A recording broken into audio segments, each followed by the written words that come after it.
श्रीरामचन्द्र कृपालु भज मन हरण भव भय दारुणम्। श्रीरामचन्द्र कृपालु भज मन हरण भव भय दारुणम्। नवकञ्जलोचन कञ्जमुखकर कञ्जपदकञ्जारुणम्। कन्दर्पगणित अमितछविनवनीलनीरज सुन्दरम्। पटपीतमानहु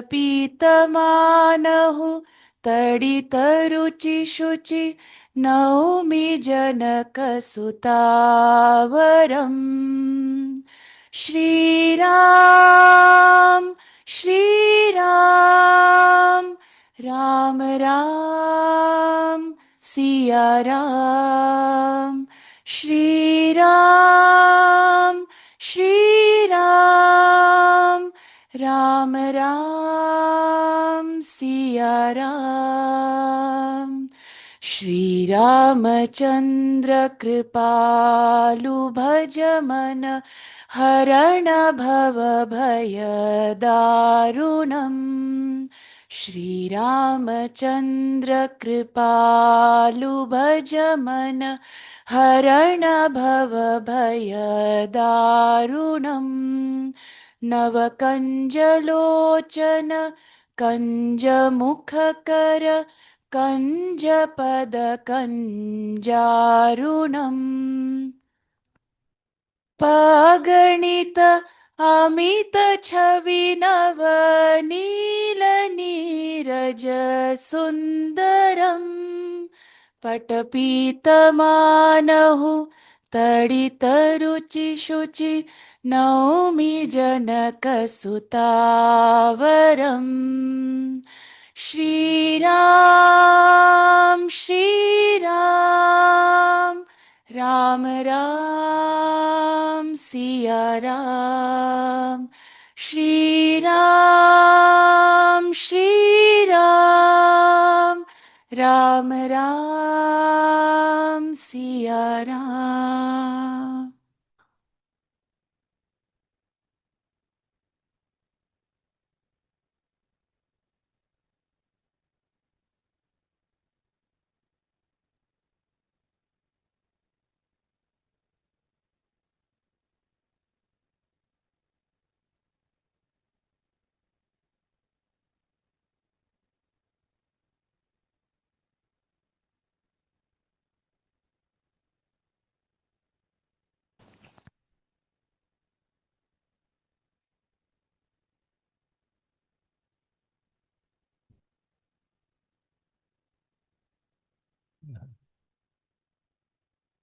You can all still hear me?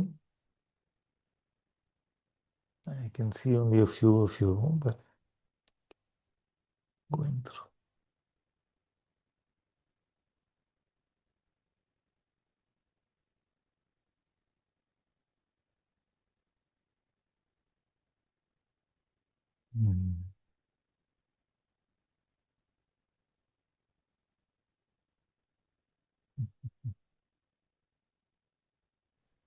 Hello. हाँ, म्यूट हो गया था गलती से। Hello. Hello.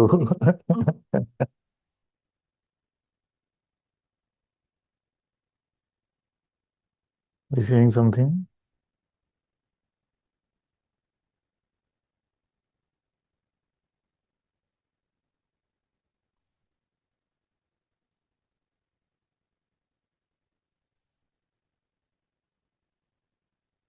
We'll try for a bit. If you can't hear me well, then just let me know again.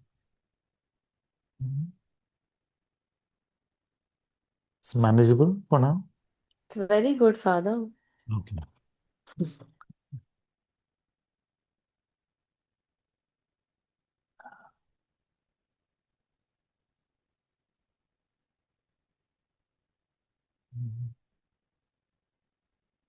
Santosh, you have a question?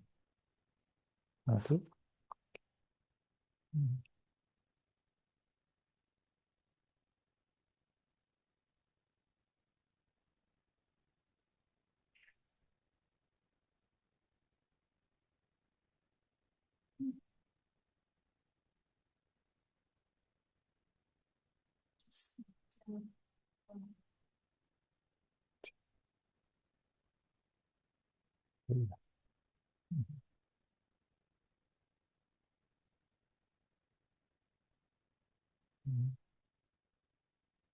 You're considering a question.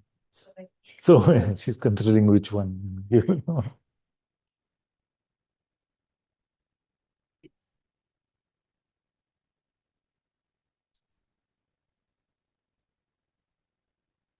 I just was wondering,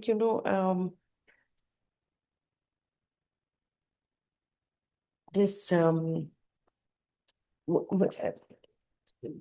very often people, perhaps like yourself, Father, who have done inquiry and come to a certain knowing,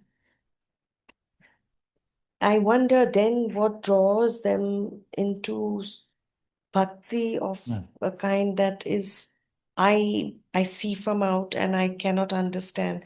After that, to be in having this, like when you do the walking steps, and I watch, and I've also seen before, when maybe not so long before, but I have seen the years when also online and things, that it was very, very much inquiry and come to your Satguru. And there is nothing more important than that, right? And then I watch this. It is not with a feeling of any kind of how silly, but Yes, it yes, is a of course. feeling that I wonder what happens then that a soul is called to see God in the temple, in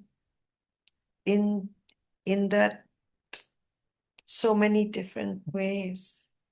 Thank you. It's going to be either a very short answer or a very long answer. Could be the whole satsang, actually. But thank you. This is a very good question. Thank you.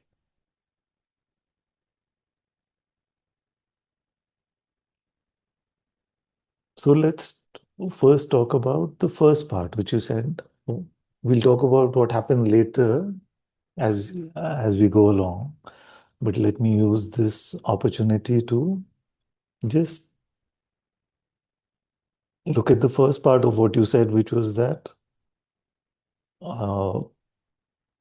we do a self-inquiry, and the process of self-inquiry leads to a particular knowing, which you said, a knowing or insight. So what is that knowing? And why would I say, even now, that that is supremely important? That insight is supremely important. So the later, and we'll get into the later and how it is unfolding, but the later does not discount this in any way. It does not discount Atmagyan, it does not discount Atmadarshan, and it does not discount the finding of the Paramatma as Nirguna Brahman itself. No way is the later meant to undermine the former. And it is not necessarily at odds, but we'll get into that in a moment. So, what is the process of spiritual inquiry? We ask ourselves, who am I? Is it? We ask ourselves, who am I? And then we realize that we can't answer this. So we come to a dead end as far as our mind and intellect is concerned. Like if you were to look authentically, the answers that we may receive from the mind intellect are not something that satisfies our soul, not something that satisfies us on the inside, isn't it? So, but many times what happens is that we keep searching in that very same place, hoping that one day the answer conceptually will be so magnificent that that will seem like I have found the truth of who I am. You see? But that conceptual answer will never be that fruitful. It will never be that full of that satisfaction. So the answer is received in a different way. You see? And if you're not introduced to this different way, then the question can seem like a bit of struggle or frustration for many years before you come to the revelation. That is why I spend a fair amount of time talking about what is the different way so that we don't get frustrated in the process of the questioning. You see? Maybe there is a role for that frustration also. It has to tire out our reliance on our mind intellect. But let's put it this way, that if you're led to the heart knowledge, if you're led to the Atma's presence within you, then that cannot hurt your spiritual process in any way. Like if you're being led to spirit more intimately, no way can that hurt your spiritual process. You see, although you may still, like maybe I still came with the struggle, I came and let go of the mind intellect for at least for this answer. So, what is that different way? And how to access that different way?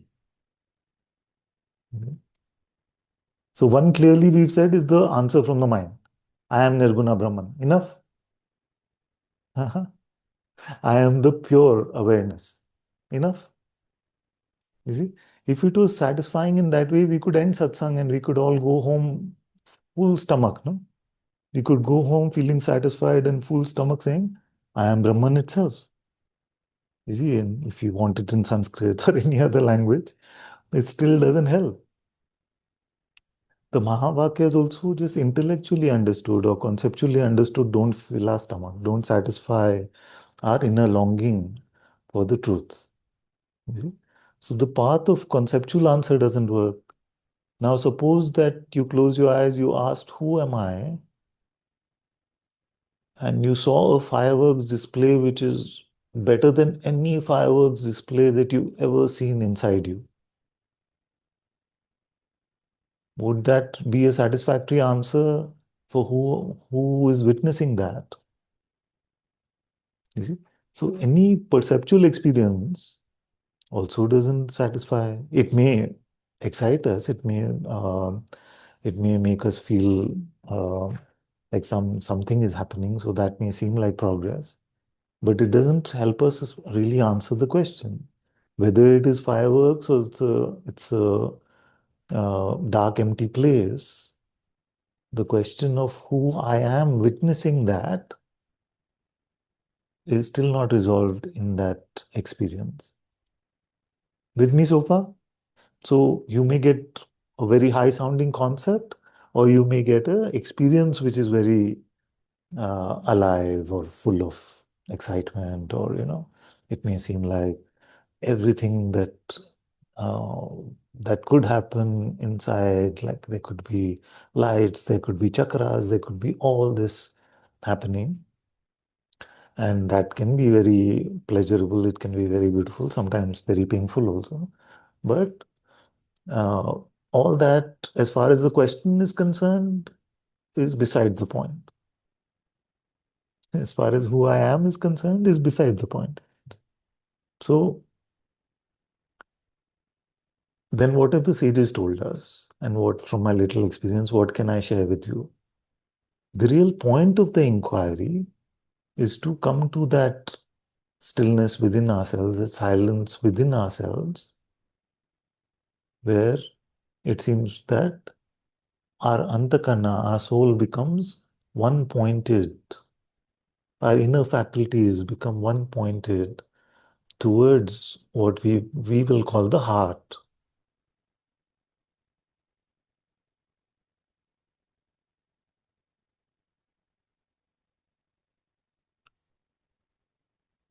To make ourselves available to God in this way, in the inner turning, is the pathway to receive Atma-Jnana. So here we are in the discipleship of the Atma within, the discipleship of the Sadguru within, which is the Atma. So Atma-Jnana is received here.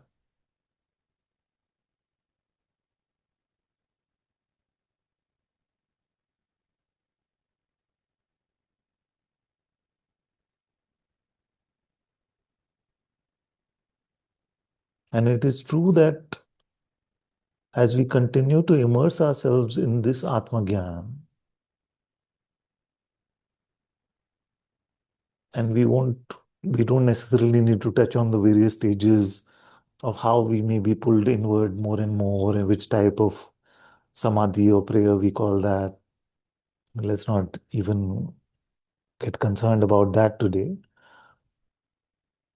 Just know that spiritual insight is from the Atma alone. And there, in that stillness, is the only place where we can receive it. But although it is the only place where we can receive it,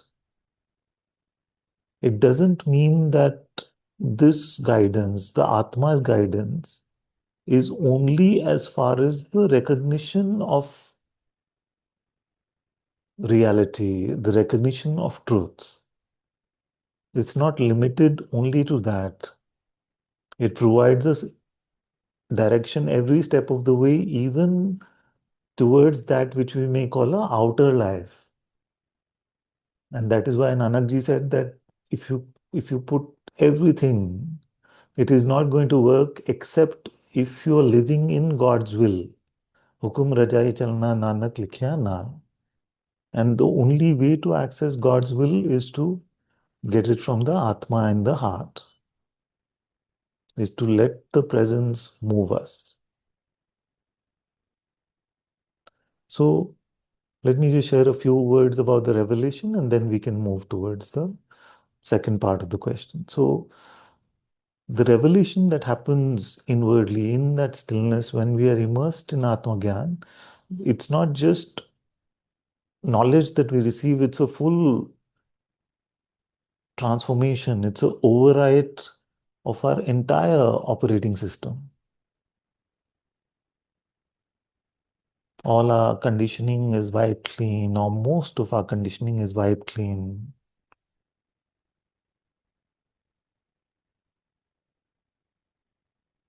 And as that process deepens, we come to the insight of the Atma within, which is called Atma Darshan.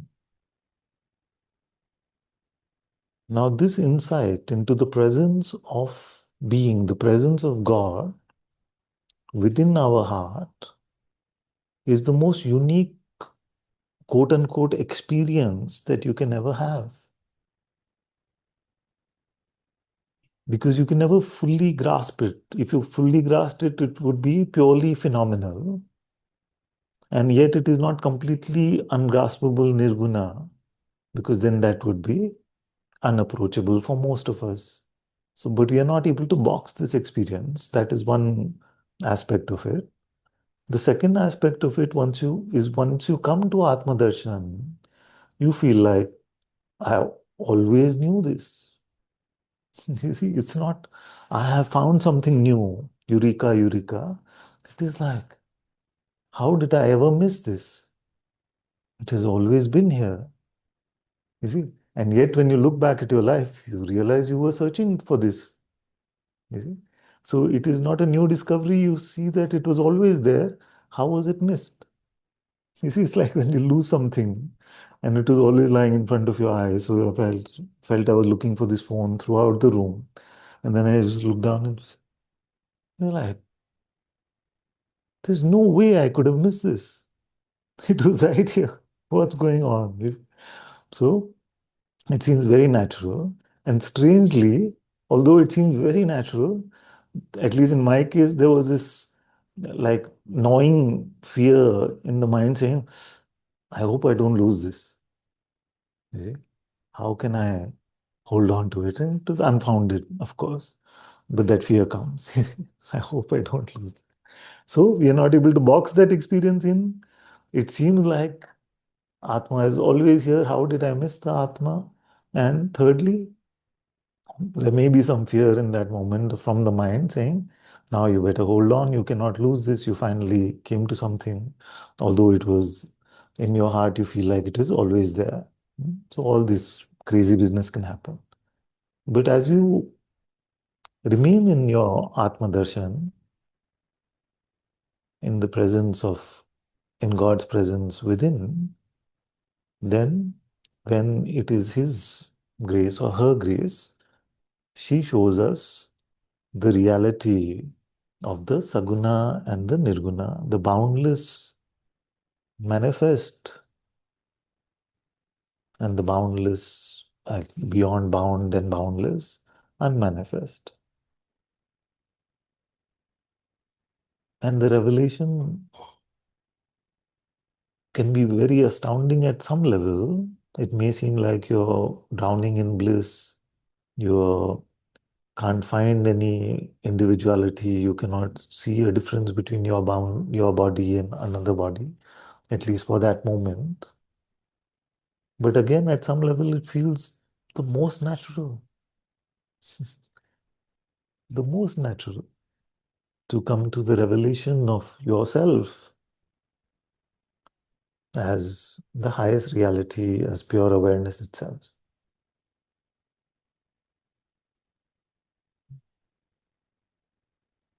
So this inward process is clear, like we talk about it every satsang, but I feel like it's worth emphasizing over and over, because then the pathway becomes clear. We don't get confused about what the project is.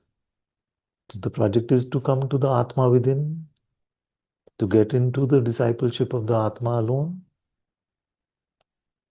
and for the Atma to guide us to Atma Darshan and to the insight of reality, whichever labels we want to use for that reality. Mhm.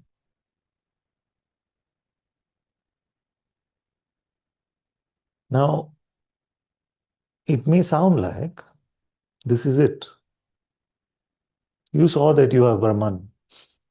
You see, the scriptures have been fulfilled. The highest scriptures have been fulfilled because I saw, not with these earthly eyes, through the eyes of the Atma itself. I saw that I am Nirguna Brahman. That should be the end. Okay? But it's the beginning actually. Like every step is the beginning actually, but it is the beginning because, at least in my case, and I would suppose in the lives of all the sages that we've read, we've heard about, in the recognition, a tiny, tiny atomic element of the me still survives. Okay? So the whole room is lit up. Don't visualize any of this. There's no like physical light like that. The whole room is lit up, and yet there's a tiny corner, you see, which is still not lit up. Okay? So then all the sages recognize this, and if they're humble enough, they said that that remaining atomic me, tanmatra of the me, must be placed in servitude of the Lord. That's why Nanakji did not say the highest is to come to the recognition. He said the highest is to follow God's will. Follow, the follower means that he is serving, is following what the master is saying, and the master is God himself, whose presence is in the heart. So then the only safe refuge for this me is to keep it in servitude to God. So this is an important point. Uh, Now that servitude could play out in various ways. You see, various ways. Some who came to self-realization become big social reformers. Some become recluses. Some create new pathways and become missionaries sharing those pathways. Some don't want to speak a word, just sit in silence. So what that servitude will entail, we cannot predict beforehand. Yeah? Cannot really predict beforehand. But this point is very important, because if anyone feels like there is no me left here now to serve, I am that self, you see, then they better be very careful. Better be very careful, because this could be the truth, there is a small chance it could be true, but there's a bigger chance this could be tried. So we have to be very careful here.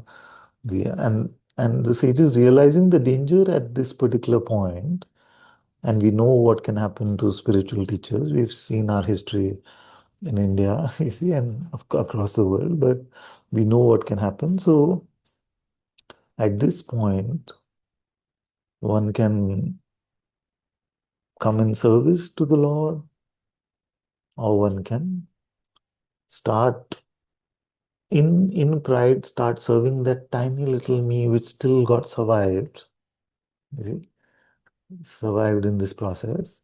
And then that tiny me can become, if it is continually fed and nurtured every day, it can become more oppressive than the original me that was transcended also. So then that is like the fight back of Maya. You see, it can be Maya returns in this very strong way. You see, that's why I love the way the Christians put it. They say that the devil is nothing but a angel who became proud. You see? And that pride attaches to that limited me, and they start thinking that I am special because I realized I am Brahman. You see, no, but if you're Brahman, there is no I who realized. You see, that should have dissolved in the process of recognition. But many times it can happen that we start taking ourselves to be special. You see, and it happens because there's also an impulse for most of us to want to share this. You see, the discovery of God comes with an impulse for many, not for all, to share this, you see, to bring this. And in the sharing, what happens is some brothers and sisters come and they feel like something in their heart is being fulfilled in this process. Something in their heart is being answered in this process. They feel that in their heart. And in the feeling of that, they put you on a pedestal. Mhm. They put you on a pedestal. Uh, and that pedestal is very dangerous for the one who is on the pedestal as well as the hearers or the followers of this one. Anyway, we've talked about pedestal poison quite enough. The main point I wanted to make was, now, in which way will this remnant artifact of this me come into service of God? That only the Atma decide. You see? And here, some of you have been with me for many years. How is that? Can I just become a kirtanwala? You see? And before coming to the recognition, I may never have said that. You see? Can I just walk the streets and talk about God? So when I would hear about Tukaramji or hear any of these wandering sages who would shout God from the rooftops in very simple ways, something started getting attracted to this many years ago. And it seemed like a fantasy. Like city boy, city man now, who's lived in all these urban uh, ways. It seemed very far-fetched to do any of this. Okay?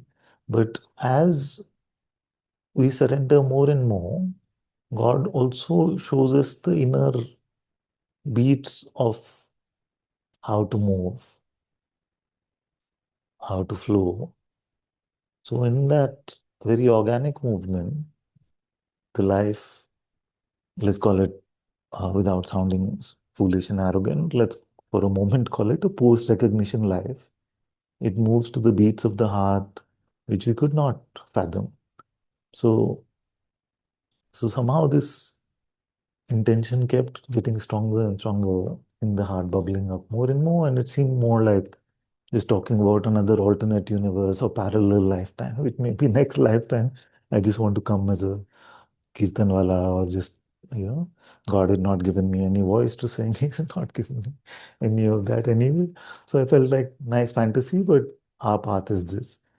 But somehow over the years, I can't even define for you how the movement happened. Maybe some of you have watched it happen.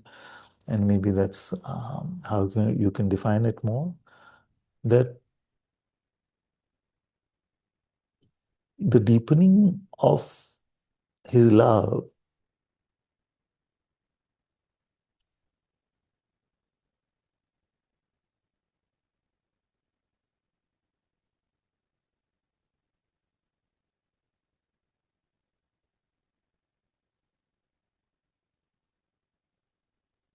so how to put this? So love is a beautiful pathway to remain in the holy place of the heart temple where the revelation can happen. But even after the recognition of the highest, we see that there is so much more to dive in and deepen in love for the beloved. Okay? And just organically, the so-called one on the Jnana path starts sounding like a bhakta. You see? So I don't know when Bhagwan Ramana Maharishi wrote the Aksharamalaya, and I didn't know we used to go to Ramana ashram often, and every evening they would sing this Arunachala Shiva, Arunachala sing. But what does it really do, you know? It is that it's the like the garland that the bride puts on the bridegroom, and Bhagwan considered himself in that moment of this loving inspiration that he had. He considered himself the bride of Arunachala, and he wrote the Aksharamalaya. So the very embodiment of Jnana itself in our lives then had these falling in love with a hill. It's the embodiment of Shiva itself, but to outer eyes, just a hill. How can you call a hill your husband?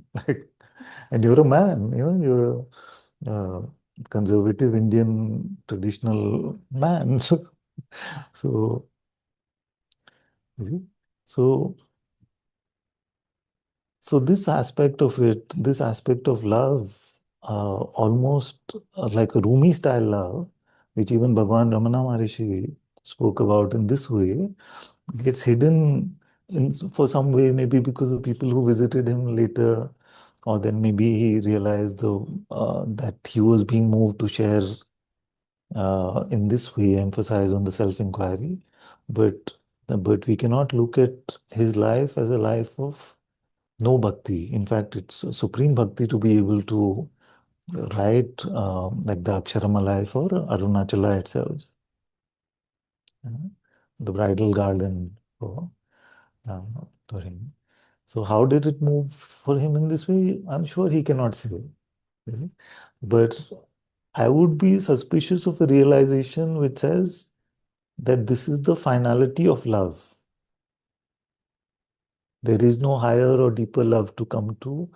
If we make that conclusion, I would be very suspicious of where that conclusion is coming from, because that is not my experience of. And with that, I'm nobody to talk about myself after talking about Bhagwan, but just to talk about this life in some way, I feel that as my love for God is deepening, I feel that my outer expression is also changing. It's becoming softer, it's becoming more patient, it's becoming more loving, well, all of you have to confirm that, but at least here it seems like that is the outer movement which is happening to this expression as well, because when you're so deeply in love with the Lord, then you can't bear to hurt the heart of another. You can't bear to hurt the heart of another. It seems very painful. Mhm. So, and then in that case, then you're not thinking about right and wrong and judgment as much. You're just feeling like, what is the most loving, kindest, patient way to share something with a brother or sister? What is without hurting anyone, how can we shake off the ego and the traps of Maya? And that's a very delicate balance, because sometimes some conditions are very deeply embedded. You see? So it's very easy also to become very zen about it, like not very zen, but a very zen stick about it, and get into this like, can't you see this? This is your condition. You must stop. And maybe I was there for some few years of my sharing. You know, I have some vague recollections of conversations like that, but now it seems alien to me to deal with conditioning in that way.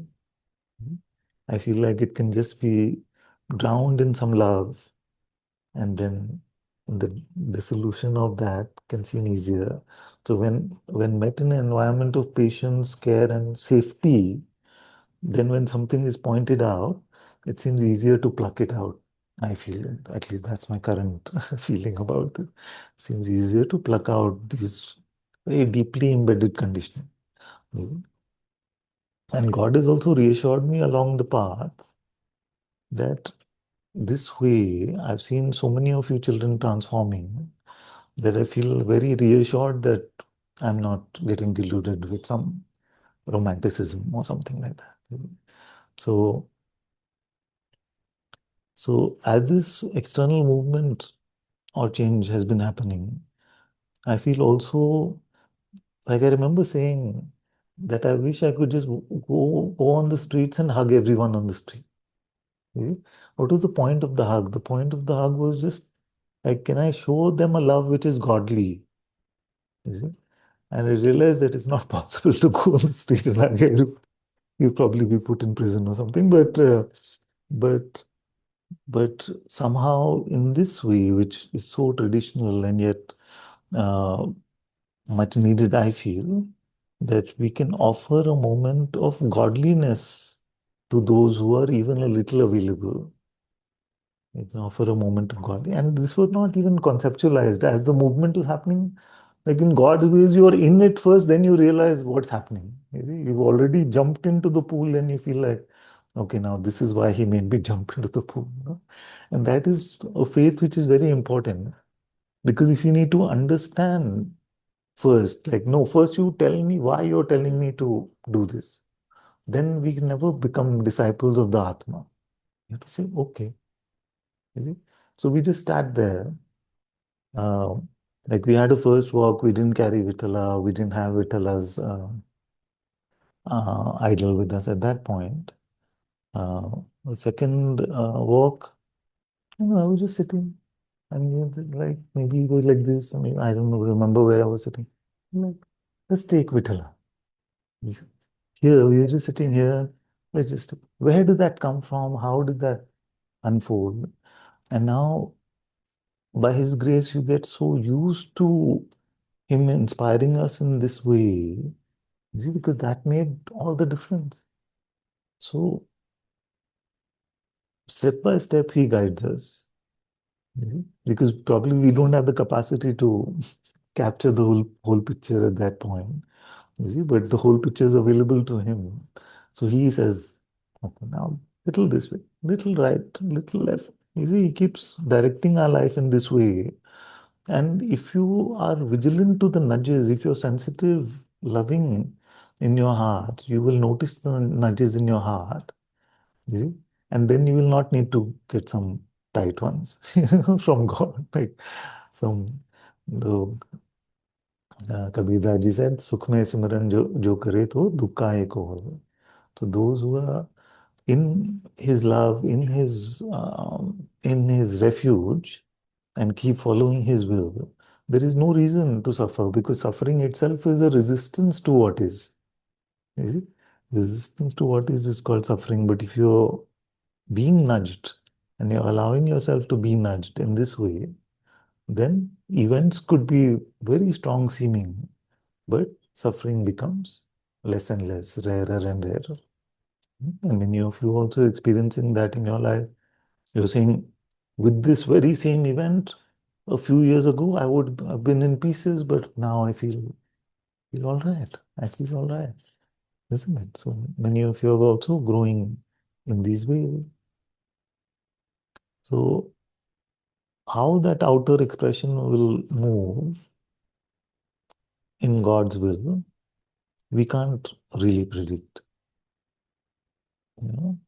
And what happens then is that one important switch that happens is that you feel like he's filled your heart so much.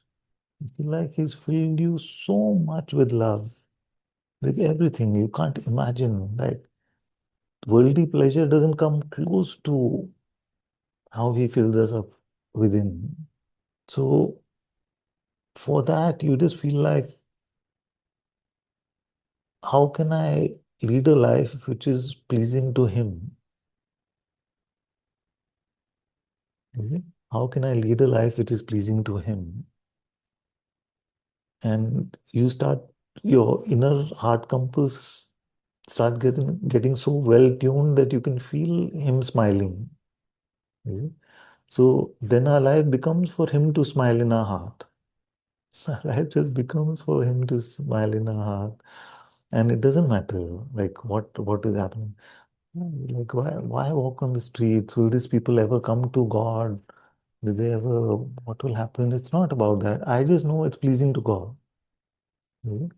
Then I can create all the rationale around it, and maybe the rationale is sensible, but the rationale, even if the rationale was not there, you see, at some point, then your life just becomes about, is this pleasing to God? Then you don't need to rationalize it. But I see now it's been 13 weeks, which itself was a surprise to me. But in the 13 weeks, we've touched the lives of so many, and it's very beautiful. Like, even if you're not drawn to it, you should just come and see one time. Because now there are people waiting for us to come on Wednesday evening. There are like ladies who are prepared with malas for us to come, and you don't have the heart to disappoint them and not go, especially the few. And look at the God's humor and God's guidance. The place where they wait most expectantly is Lord's Enclave and around Lord's Enclave. The building is called Lord's Enclave. Yeah? So he spoon feeds us in terms of guidance. And these people wait on balconies. They say, wait, wait, I'm coming down. And they come. It's very sweet. And we also learning, we carry some flowers and we give them flowers as prasad. We carried some Kit Kat for children last time. So these small sweet things we also learning as we're going along. But visibly, we can sense that before, like you can see them from a distance, not just people who are waiting, but even people who are taken by surprise as to what's happening. Visibly, they're caught up in some stress or argument or something. And then just this singing for God, and then the reminder of God in the form of the idol is coming. And you can see that the something changes. Something for a moment turns to God, bows down to God. It's very sweet in the South. In the South, I think people just so naturally will take off their shoes and just come and bow down, and this thing very, in a very reverential way. Not that it's a prerequisite that we have made, you know, but it's very sweet. We are learning a lot from them, actually. Sweet. Yeah. Got off the bike. Yeah. Yes. Yeah. Yeah, but at least now, the first walk we came to, we were so meek, we were all looking down at the road. I'm like, come, let's sing, let's sing. It's a bit, it's a bit unnerving initially, this Bangalore traffic sound, and we don't know how people are going to react. And the beautiful sharing that Jyotima did yesterday about the first, how, how it's transformed is very touching to the heart. So I feel like a very crude way of putting it is that these satsangs are when we go deep. It's very crude because it's not fair to say that in that one moment of turning to God is not deep. It's also very deep. But just allow the crudeness for this metaphor. So twice a week we go really deep in our heart. We go really fulfilling our heart desire for Atma Darshan, the heart's longing for Atma Darshan. And once a week, we want to bring that one moment of God to hundreds, maybe thousand. Just get them to turn to God. Like literally, we become a walking temple, and it brings so much joy in my heart to say that. Like there's the walking temple. bringing that moment of God to so many, which bringing me a lot of satisfaction in my heart. Now, the other question can be around, but aren't we talking about an inward journey and waiting in that stillness and then meeting the Atma within and then coming to the realization of God in the form of Nirguna Saguna? Then why you, like somebody on Facebook said, why you then fooling these people and saying that the idol that you're carrying is God? Huh? And Tukaramji looked at this very beautifully. All the Varkaris actually have been very beautiful in this, and they've inspired me.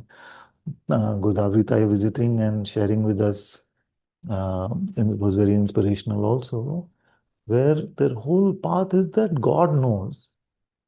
And if He makes Himself available, so let's look at the words of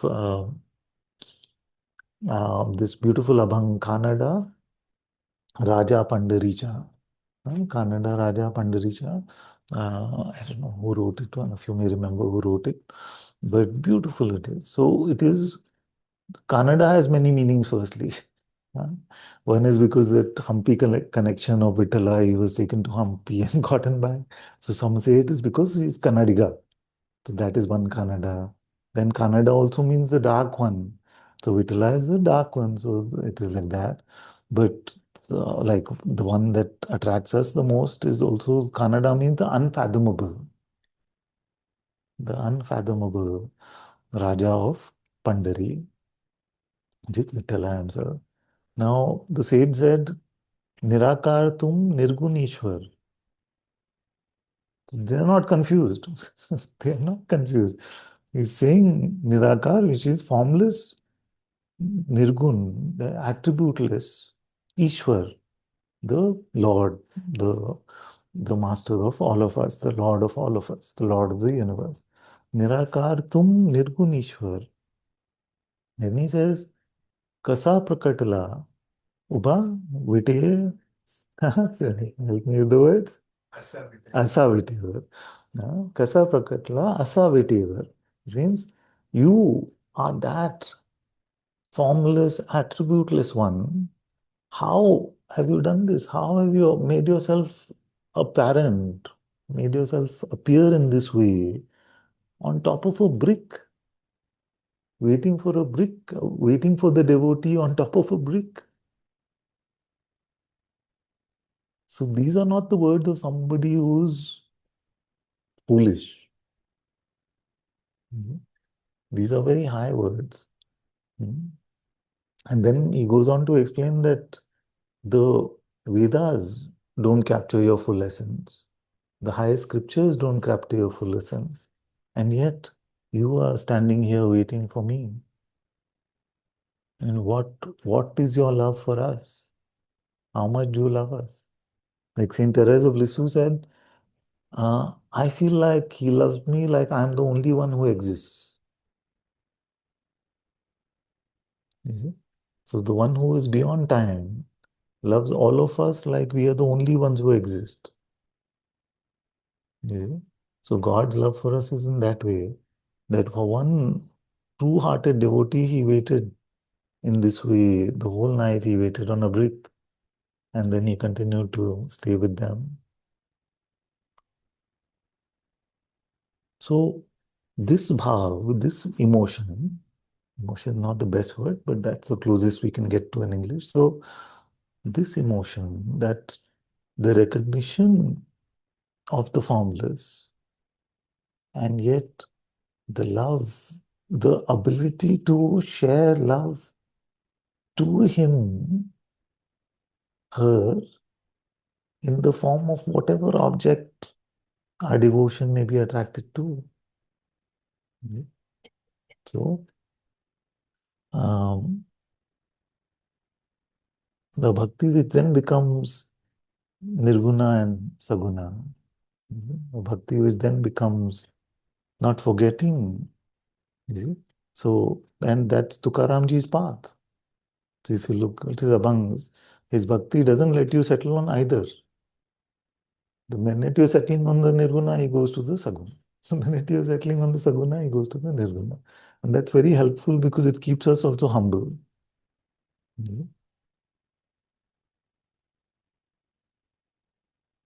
So no pride about nirguna realization and no settling for form alone.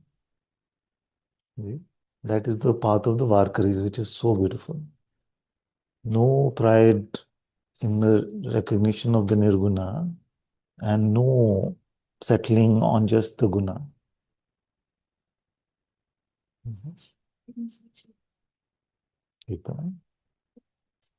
It's okay, this itself is. Yeah.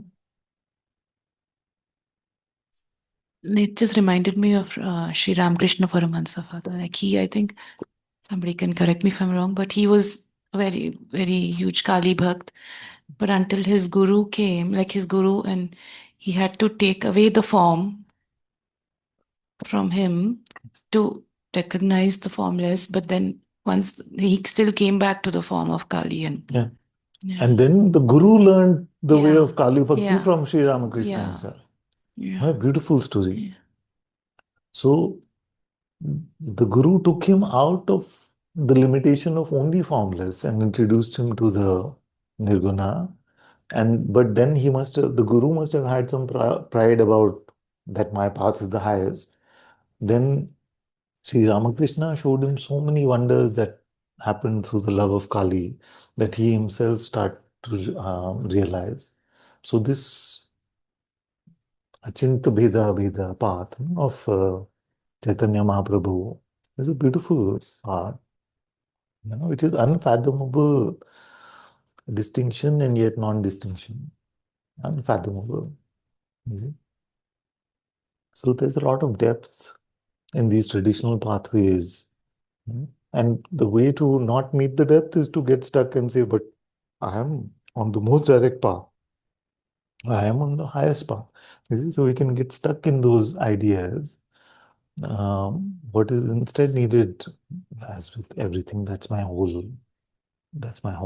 trope now, which is that what is actually needed is humility and openness. In our lives, in every path. So that humility, that openness is very good. So this me, just finishing, this me which remains here finds only joy in serving the Lord in the way the Lord wants to be served and shows me in my heart. And I see that I would never have fathomed some of the things that are unfolding in here. You see? Because I started sharing satsang in Superman t-shirts. Yeah, I was like, literally, if you see the first few years of videos, you will see I was wearing all these Marvel and DC t-shirts and things like that. I was just like, I'm going to make it so regular and accessible to everyone that we don't have to change our outer appearances. We don't have to change any of that. And yet God has made me look like this. My wife got me to trim this beard for a family wedding. But otherwise, just, so I never realized how I started wearing white and then like this and then like that. And then, people at the street may think I'm some sort of Babaji or something. It's like, how does it unfold like that? Only he does these things. She does these things. So we have to surrender all the meanness to her. You see, we have to surrender this me as much as we can, and we'll be astounded by the way she leads us. Just we have to try it out. We have to try it out consistently, just with all the strength that we have. So I'm always been waiting. Let's pass the mic back to Amol. Even Adi Shankaracharya, when he had to pray to Devi, and he also did this. So written some beautiful devotion, Adi Shankaracharya himself. But then all that is devotional.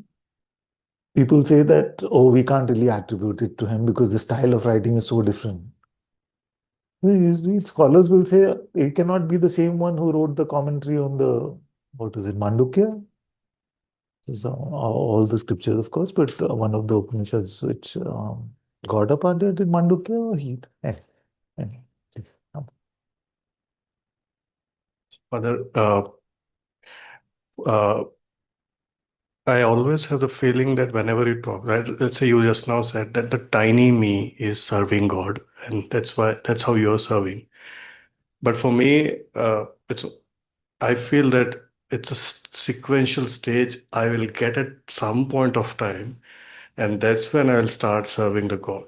Till that time, I'm just emulating you, and that's really beautiful, Father. It's just Vitala never came in my life directly, it's through you. It's walking temple is through you. So, Father, the mind plays that sometimes that I'm just emulating you and somehow faking you. My talks, I call my team, everybody, I start calling my child, my child. Oh, yeah. They all take care of. So this, That would even be a that bit level is. simple.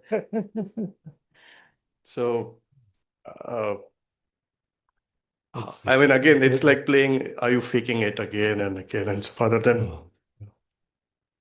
Thank you. It's a very good question. So I feel did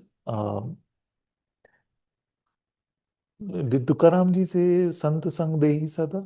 Not that I'm even close to being called a sant or something like that, but the whole, like, he said, I don't want anything at all. Just give me the company of the sages. Why? Because then, while we are learning this new pathway, the way of the heart, we have to find someone to be able to follow, isn't it?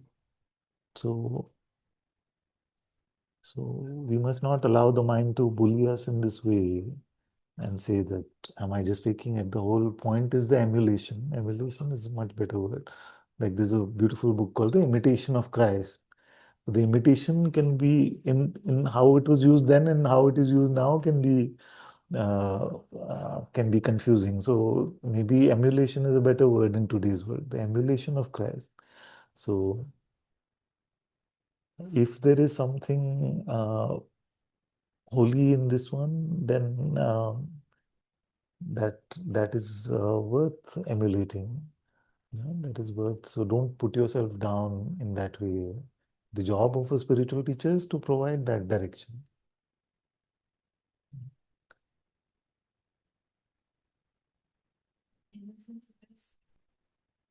Yeah.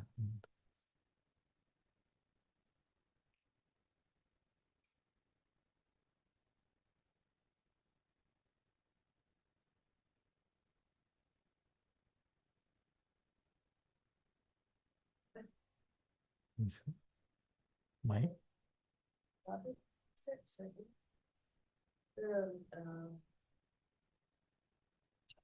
The word bhakti is used for both this journey post realization, where there is, it sounds to me more like the deepest love affair, actually, what you've described about the mountain and everything. And because it's a sense of yourself, really, and it's a sense of, I suppose, like a sort of a magnificent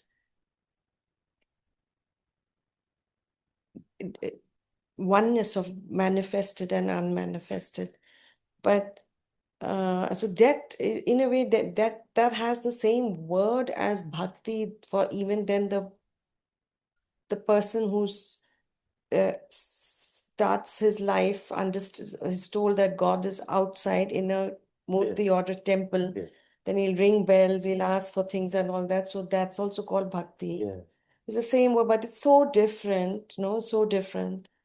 So that is actually like, instead of seeing yourself, you immediately learn to see it in outside.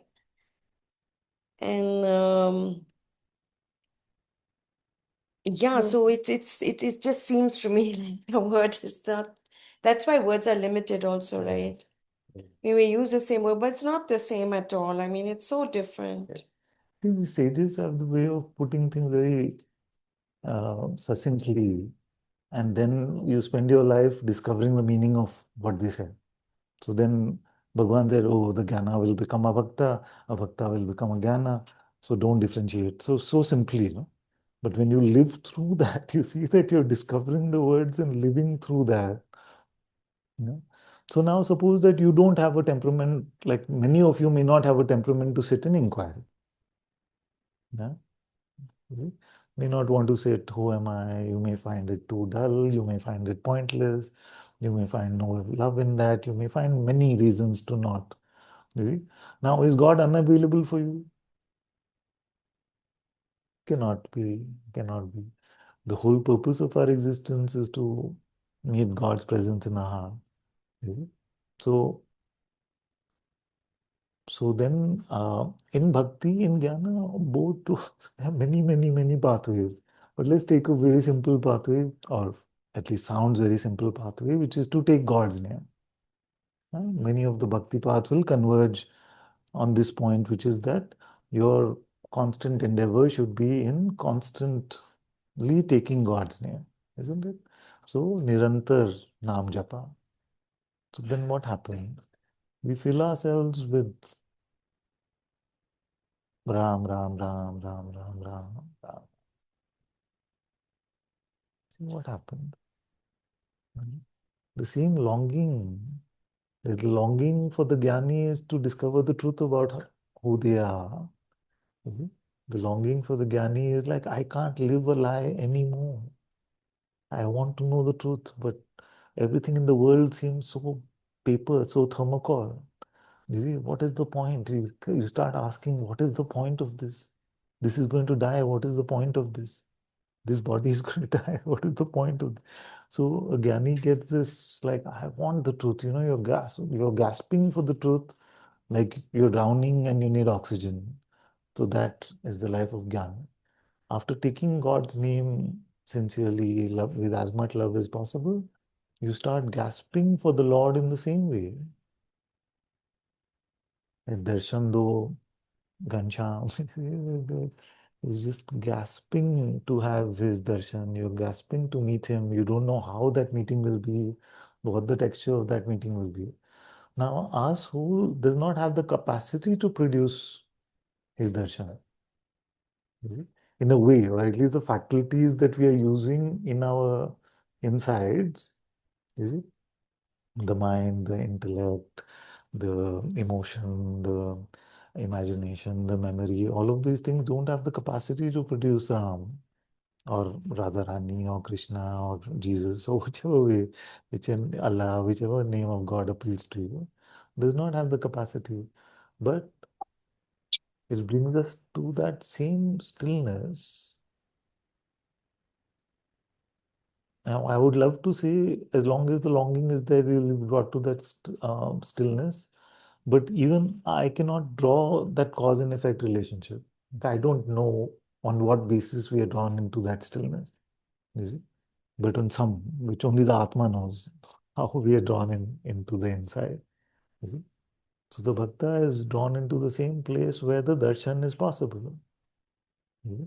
Now, when you come to the light of the Atma within you, it may come with a revelation of an inner vision of the Lord in your most favorite way. Because why? Because God is merciful. He will not leave the longing unfulfilled. So, on the way to, uh, I don't even want to say on the way to the Nirguna, because then that will give the impression that I'm saying the Nirguna is the highest again because of my Advaita conditioning. So, along the way, we will meet the Lord in the way that our heart longs for. And the meeting will be much more astounding than our imagination can ever contain. Like we may imagine what the meeting with the Lord may look like, is it? But the actual meeting is not not to be met. Because what a shame it would be if it matched our imagination. Then our imagination would have been enough. No? But it's not. So I don't know where these words are coming from or what I'm talking, but something rings true in my heart about them. So So a meeting, the holy meeting with the Lord, happens in these most beautiful, heart-fulfilling ways. But does that mean that one who comes to a divine vision does not see the nirguna aspect of the Lord? They do. They do. So then, when if a question is asked of them, they will say that he is nirguna and saguna. The same as what the Gyanis would say. Now, when they say he is nirguna and saguna, would you call them a Gyani or no? We would, isn't it? So that which starts off as a bhakta then becomes a Gyani as well. You see? And the same insight, the same deepening, the same ever deepening love. You see? So the path which is the percentage of the path which seems to be divergent in our human understanding is a very, very tiny part of it. You see, it may squeeze the life out of us, but to lead a life of a bhakta or a jnani, may squeeze the the hell out of the ego, literally.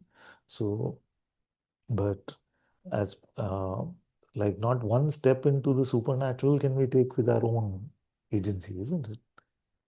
We can just we can try to actively make ourselves available to the stillness. You see, we can't even go to the stillness. We can just offer ourselves to the stillness. So the stillness, like a gravitational force in our heart, pulls us in. You see? But it's not scientific. Like it's not that I make myself available as the gravity of. No, it is grace. It is intelligent. Have I lost you all in this? Still with me? So the same grace which pulls us in to the stillness applies whatever the pathway we may be on, whichever school of so-called thought we may belong to, that grace and the rest of the whole spiritual unfolding happens in that holiness, in that hard Gurukul. It happened. You see, so what did we do? It is just a tiny part of it. No? The tiny part of it was remembering God or sincerely trying to see who we are, find who we are. Mhm.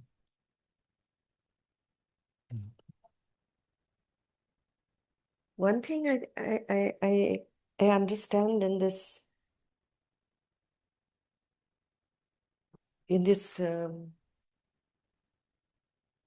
two expressions or two paths, and um, is that in replacing the word or with and, um, there is what is bound to happen is the mind intellect gives up, right? Exactly. That's first. Because there's no way to explain it. Let's say, what do you believe in? Is it this or is it that? How can it be like, you know, When opposites don't bother us anymore, that is a big thing, right? then we are becoming Yeah, spiritually mature. yeah. Then it That, doesn't have to conform to our understanding. yeah. Like, can it be like this also? How is it? Um a farmer said, Vitala, I'm too busy working in my farm, but it's unfair that I can't get to meet you. I have to feed my family, so I have to work in the farm also. So then Vitala came and met the farmer. So one day they closed Pandharpur temple because Vitala has gone to meet that farmer in remembrance of that. See? Now, a Gyani, like many intellectual types will say, nah, ये सब नहीं होता है. This is all made up. You see? So it's very easy for, that's not what you were asking, but it's very easy for us to come into the Uddhav mode. The great sage, one of the greatest sages, Krishna's cousin, best friend. So, and yet he got into this mode of, nah, all this talk of viraha, longing, crying and longing for God. Like, um, fainting in longing for God, losing all sense of everything, longing for God, to Uddhavji because he realized he is Brahman. This is all rubbish. You see? So he went to Krishna itself, his guru himself, who showed him the reality of who he was. Says, oh, I don't know what he said, friend, Sakha, Lord, Guru, whatever he said. He said, you've fallen into delusion of your own creation. Maya is your own creation. And you fall into Maya. Here you are feeling sick, missing Radha. You see? Feeling sick. This is a sign of suffering. You're taking Maya to be reality. Okay? And there are few versions of the story, or maybe I just made this version up because I love it so much, which is that Krishna says, oh, thank you, thank you, thank you. You opened my eyes. It's so true what you're saying. I was falling for my own Maya. How foolish am I? You know? But then remember that I have all these friends, they are my sakhas, and all of these gopis who love me so much. And there's Radha herself who's like dying in the vira, in the longing for me. So please, you go and enlighten them also. I'll give you a letter saying you're my friend. Go. So then he says, you take my chariot and go. So he goes, he takes his chariot and goes, Uddhavji goes to Vrindavan. And then everyone's getting excited because they see the flag on the chariot. They're so happy. He's come finally. I'm going to fight with him a lot. Finally, he's come. Why hasn't he come for so long? And first we'll hug him and then we'll fight with him and we'll really give it to him. Why has he left us like this? It's not fair. So he goes over there and then they start to see that it's not Krishna, some other man. So this man comes, Uddhavji, like Advaita teacher. He comes, I have come. Krishna has sent me. He sent a letter. They're like, keep your letter. Let him keep his letter. He doesn't love us that he can't come. He can't make himself available for this short period of time. He sent his letter. He's become so big now. All this is in love. All this is in love. He's become so big now. He's the king of Dwarka, where he's got time for us. He's sending this letter and all of that. He don't want letter. So they say, no, no, no. The point is that I'm here to tell you the truth. You see, I'm here to tell you the truth. You are not this. You are not this body mind. You are not this body mind. You're falling into delusion of missing. All this is suffering thoughts. You see? You are just suffering because of your thought same. I've shared those words many times. So poor Adhavji tries, I can relate, okay? So he tried. Like, how is he? After some time they started melting.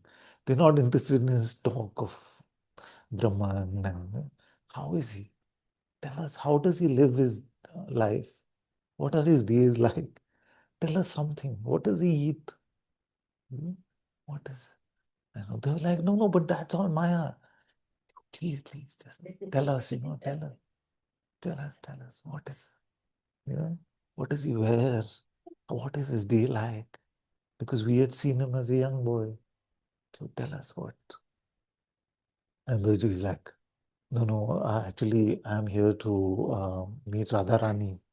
So can you point me in her direction? So there are beautiful things that can be spoken. He met with uh, his adoptive parents also.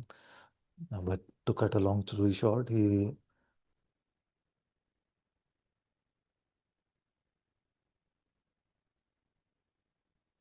comes to Radhaji, to Radharani, and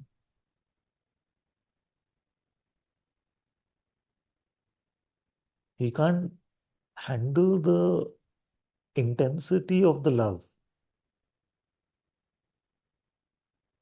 Like, so some of you say that when we come to Satsang hall, we feel something.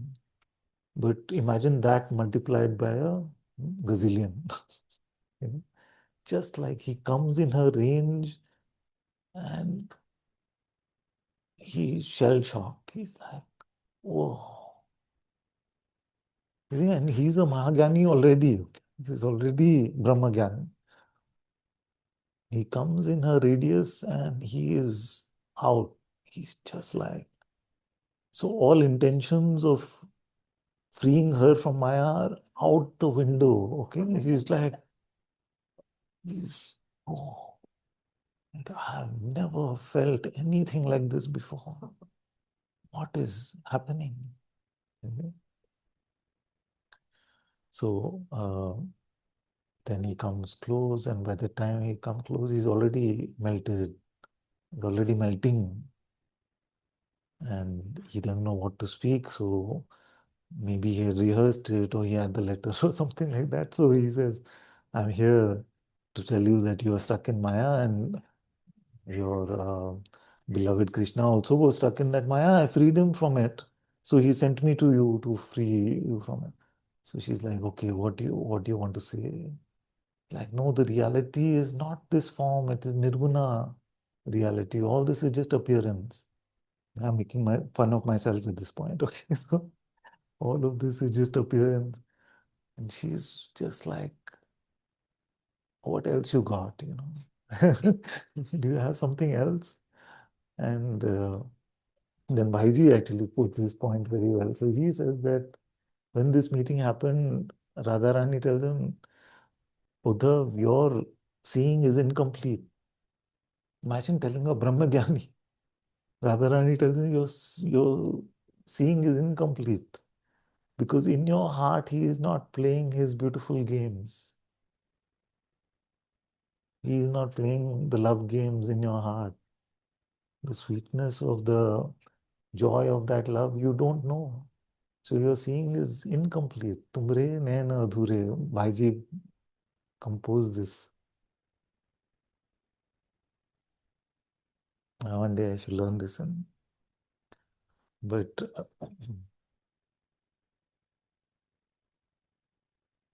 so she points out how his seeing is incomplete because he may be the Brahmagyani, but he doesn't have that a speck of that love which can.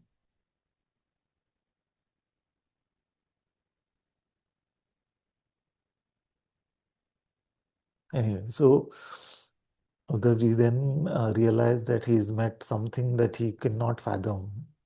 He's met a love which he cannot fathom. He's met a presence which he cannot fathom. And he falls at Radharani's feet and he says, please become my guru. I'm not going back.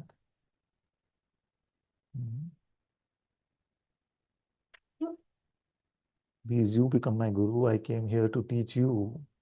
But I realized my friend played a trick on me. He wanted to break my pride. He wanted to break my pride. And he sent me to learn here to learn from you. So please, will you accept me as a disciple? And then, of course, Radharani is the most merciful. So she said yes. And he stayed there for 6 months. He stayed at her feet. And his life was transformed in that. So this is, in a way, the theme of Satsang today is talking about a post-recognition life. Is it? It is not the end. A recognition is often marketed as the end, but can be looked at as a mere beginning. Please take the mic. I know you know this much better than I do.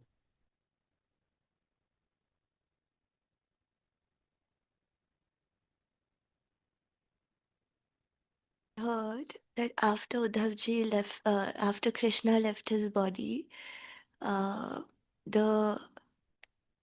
1000 हम 16,108 wives of the 16,108 whatever wives of Krishna, they came to one of the rishis forgot his name. He's a famous rishi. I'm forgetting the name. And he said, then told them that, you have to pray to Uddhavji. He said, how can you miss Krishna because Radharani is still there? Something like that. And you can't miss Krishna if you have Radharani. Something like that. So then he told him there's a place called Kusum Sarovar in Vrindavan. And there he said that pray that Uddhavji he will manifest. Because later Uddhavji became a tree in Vrindavan.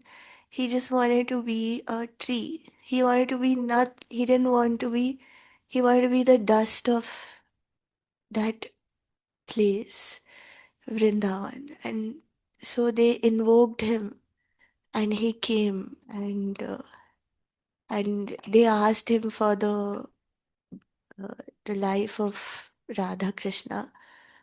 So I found it so like touching that he became a tree after all that. He just wanted to be not like he was so gone in that love. He,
Anantaji, Anantaji,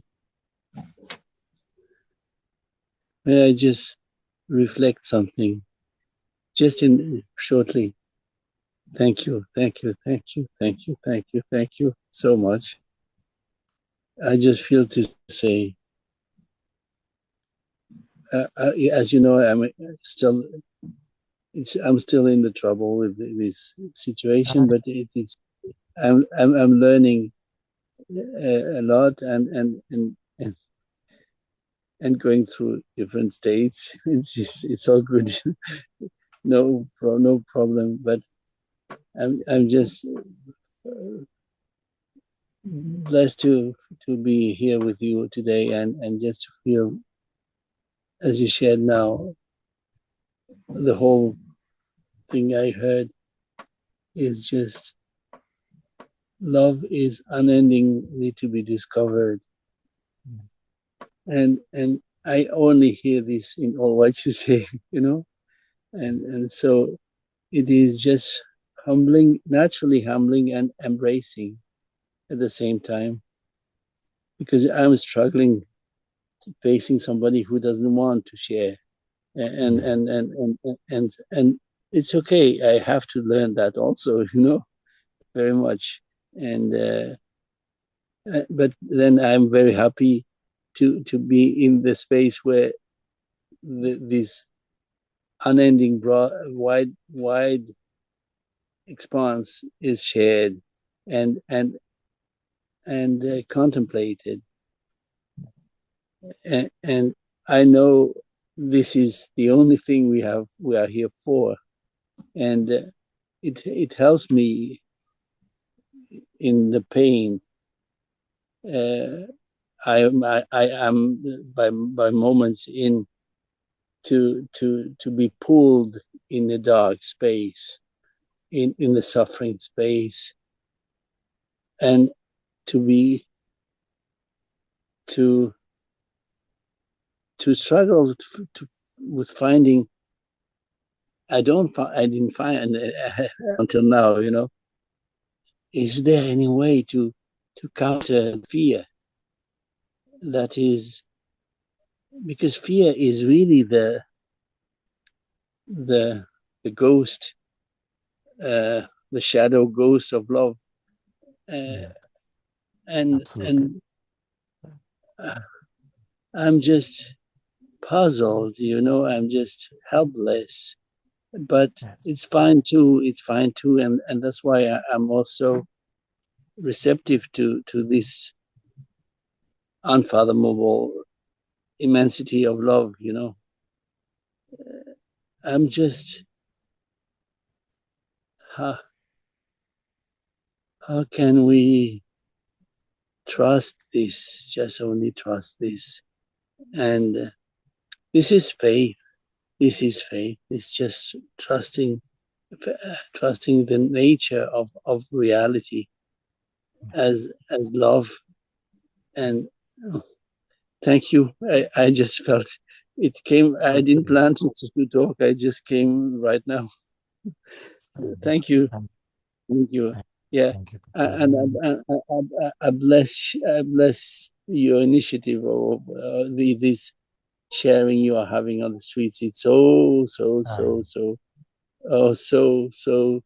heartwarming to know it is happening, and as an unfolding and as an adventure, really. And because I was talking about you yesterday, saying, oh, he found this way, like just Yogiram Surat Kumar has found his way, and each one has to find his way in of sharing this unspeakable. Yeah. It's just incredible, incredibly new every time, and endless. And thank you so much, and bless all the Sangha for this sharing you are having. It's such a grace to know this is happening humbly in a small part of Bangalore once a week, in a world where there's chaos on many levels, but through pure ignorance. And so, yes, thank you. I cannot, I don't know what to say more. Thank you. Bless you, bless you, bless you, all of you. Thank you. Thank you so much, my dear. Of course, I pray deeply in my heart for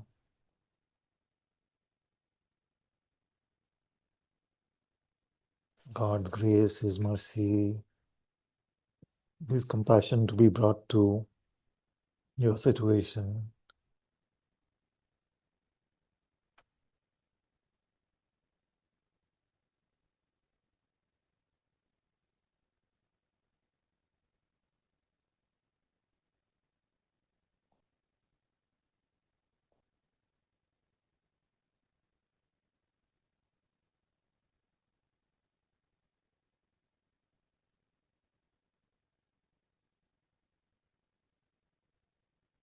And it's such a beautiful, such a mature way to look at life situations as opportunities to grow in our love, to grow in our ever deepening in His infinite love. So thank you for making your report and living in this way where you're looking at this very difficult situation as a opportunity as part of His curriculum. May the Lord bless you.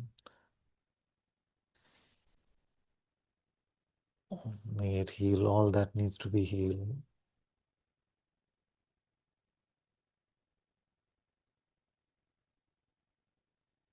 All my love, all my blessings, all my blessings.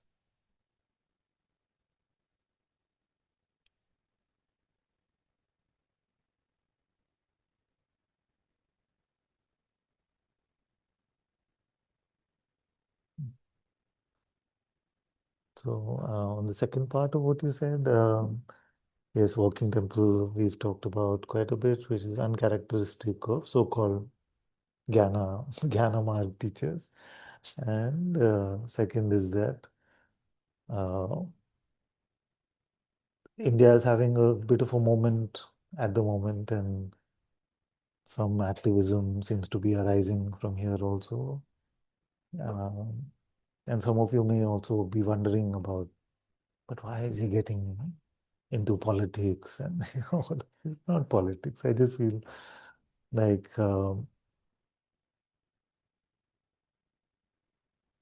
when it becomes a situation where we have to really watch our steps before we can speak anything openly, where we're so scared of backlashes and things like that, we're not able to share in our heart. If 21 of our brothers and sisters have committed suicide, and I'm not placing blame on anyone. If you look at anything I've said, I have not placed blame on anyone. I've just said that as a society, we should be able to ask questions. You see? Because if it happened in my house, if my sister committed suicide because of whatever NEET exam situation, would you not expect me to go out there and ask questions? Why did my sister have to commit suicide? So 21 of my brothers and sisters have committed suicide. Isn't it fair that we have the opportunity to ask questions? Like, why is the question itself be taken as an attack? Why is all those children who are just asking been taken as an attack? That's all I'm saying. That this whole idea that if someone asks us a question means that they are against us. That is the whole point that I'm making.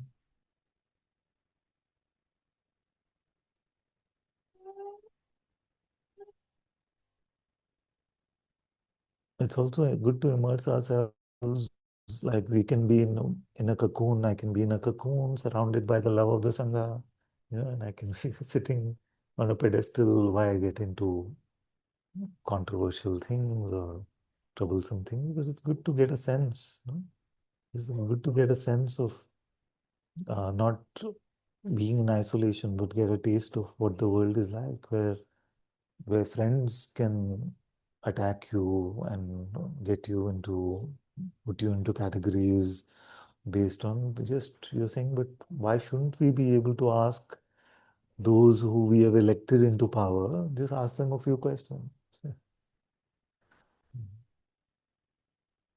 Anyway, I'm not going to make this satsang about that topic. I got into trouble because they said she was in a spiritual path. And then also he warned us that you're not allowed to do that. And actually nobody can come here without that spiritual leader. It was draconian from then, but we just ignored it. We could see the signs of how you can't question, you can't protest, you can't any of that. So we're just going to speak this much about that topic. If I get started, then it'll go on long. So these uncharacteristic seeming movements are happening, but we learn that naturally, when there is love for your brothers and sisters, you feel pain in your heart. That's all.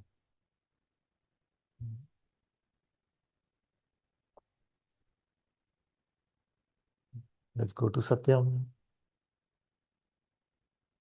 I remembered Satyam the other day because Bangalore has created a busking zone. Oh, okay. I don't know exactly where it is, but Yeah. I remember you because I read this article that Bangalore is the first city in India to have a place where you can do busking. You know what busking is? Where if you travel internationally, you see that these musicians can play in the parks and on the streets, and they can set up a speaker, and you can have this happening. So you can that's called busking. So, um, like people have been stopped. Like Ed Sheeran came to the country and he tried to just sing on the streets, thing like that. He was stopped by the police. And maybe somebody took notice of that and said, you need to create. It was like a marketing initiative for him, but they were stopped from doing that. They said, where the license or permission.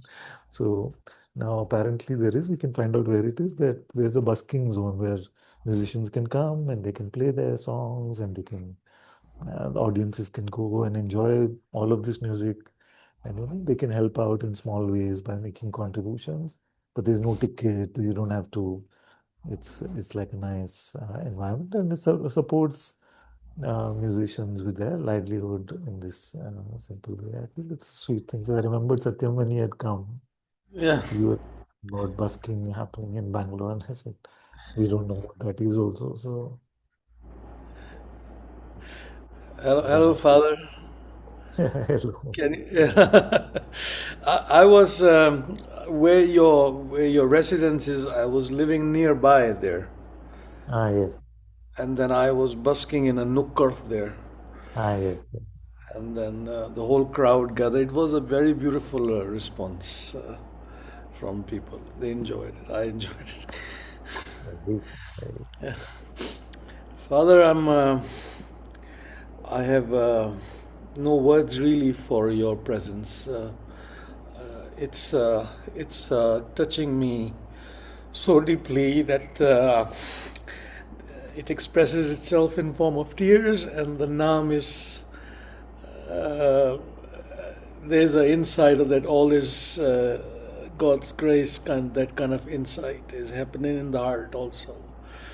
And watching Ram Surut Kumar's videos and Dev Kima's all his divine will and all those, and it's happening, and your presence is a God is singing through this body mind which we know as Ananta-Part. This is such fortune that I came to your door like that, and oh, and thank you for the. I wrote a small message that Priya's alcohol affected my mother so much at this time that she I was almost, part of me was scared. I said she's gonna leave the body and all that, but she's recovering very nicely. So thank you for the sangha, for all the prayers, and by Thank God's you grace. also. Yeah, it's oh, yeah.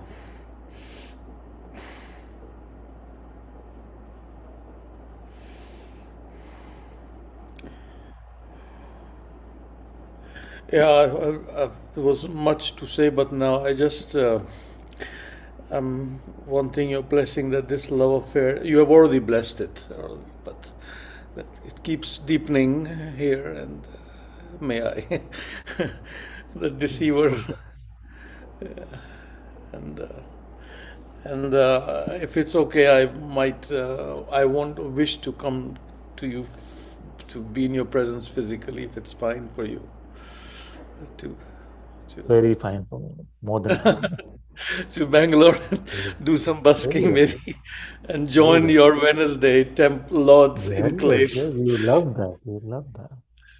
and participate with my rhythm. I bring a drum, and Yeah, if it's that, so fine. Yeah, more than fine. You're very welcome. Please come. and much just thank you for this presence which you are, Father. This is yeah, this is what we this heart deeply wishes for. All that's all I can say. Thank you for the sangha which we come here together for this common love affair. That's a beautiful way to put it. Thank you. Thank you so much.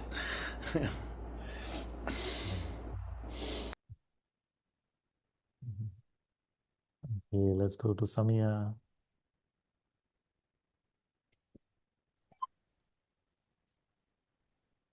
Hello. Father. Hello, Macha. Thank you. Thank you. Come.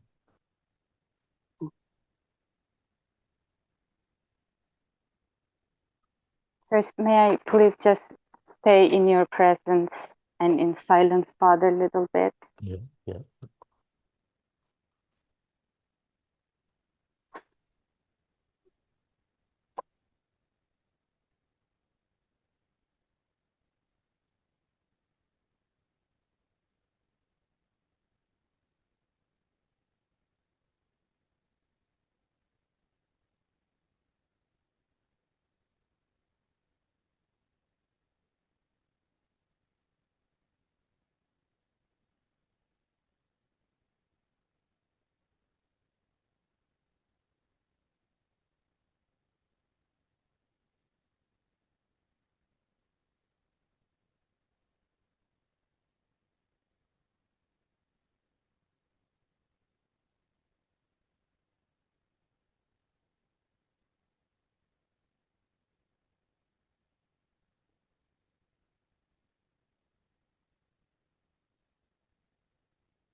I want to drink more, but I couldn't join the satsang from the beginning. I had some business, Father. Yeah. Just wrong timing because of me. I could prepare myself before, but I did this during satsang. But anyway, soon I will travel and I will go to our whirling gathering. So I just wanted Yeah. to ask for your blessing for that. Yeah.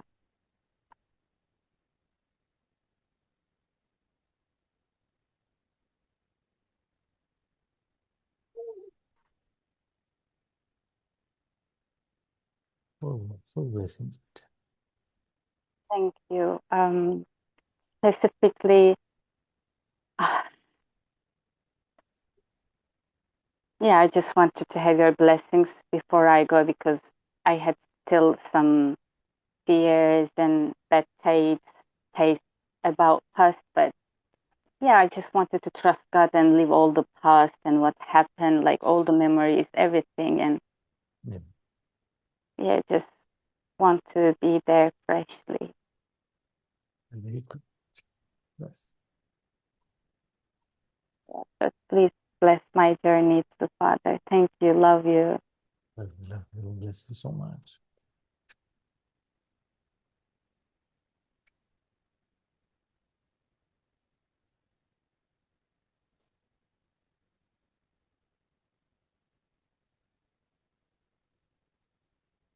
One more prayer, actually, Father. Today I just realized that I just want to put it in one form of prayer, like whatever residues, like whatever creates suffering or painful, just leads me painful experiences, which I continuously experience in some of, not even some, but as if like some energetic or some kind of experiences. It's like a room and I continuously entering those rooms, which gives me suffering. And I know that it's just somehow,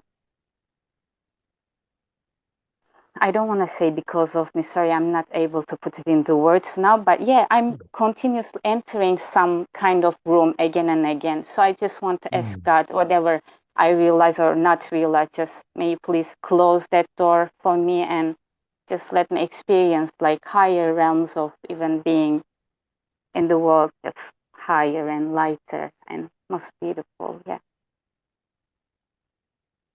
Yeah, especially in human experiencing, like painful rooms again and again I enter.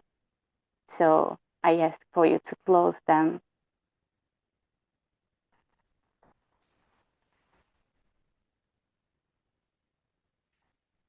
That's why I don't feel so much excitement to go and be in these gatherings, but hopefully it will be better. So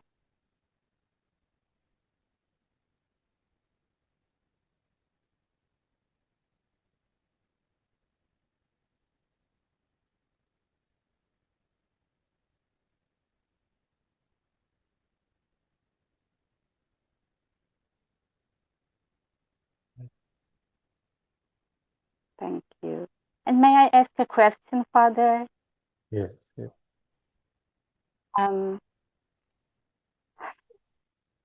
Recently, I realized that, like before, when I go to any kind of like spiritual gatherings, which are like really beautiful ones, like where we sing song for God and do zikir and all this stuff.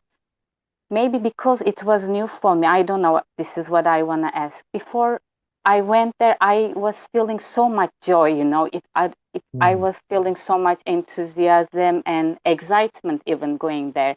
But recently, I don't feel that kind of joy anymore. Of course, to be there is just like to be with God, but as if maybe it became my normal state, and that's why maybe this kind of joy I don't feel in my mind. So I just want to clarify that. Is it like I lost my interest, or is it this change is normal or something? Yeah. Thank you. Thank you. This is a good question. So, two things could be happening. One, like you said, that your natural state of joy has gone up, so you may not be sensing the difference that is happening. But the second thing is that no one on this pathway, not even the great saints, have experienced a constant joy along the path. Nobody. In fact, I loved some of my Catholic mothers, like Saint Teresa of Avila and Saint Therese of Lisieux, because they have talked about long periods of dryness, of aridity, of not feeling the joy which was there, but still in the love for God, waiting through patiently through those difficult times without leaving the path. It makes us very faithful. It makes us very humble. It makes us very unexpecting of anything, because even joy can become an expectation. That I pray, I get joy. That's nice, then like that.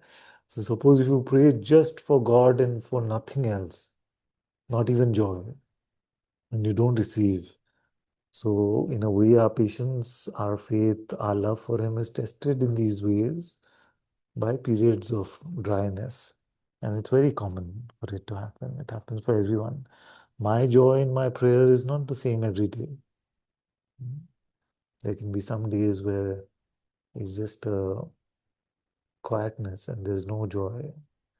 But some other days where there's a deep, deep joy which is beyond worldly joy, like a Brahmananda. So trust Him. He knows how much to feed you when, and you have to keep at it. Yes. Okay, let's go to Sharat.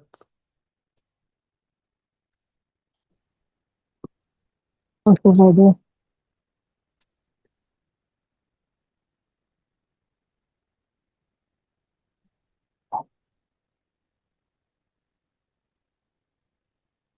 Actually, there is some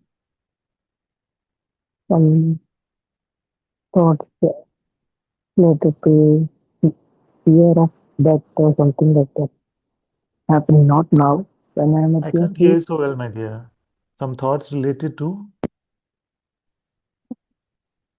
Am I audible now?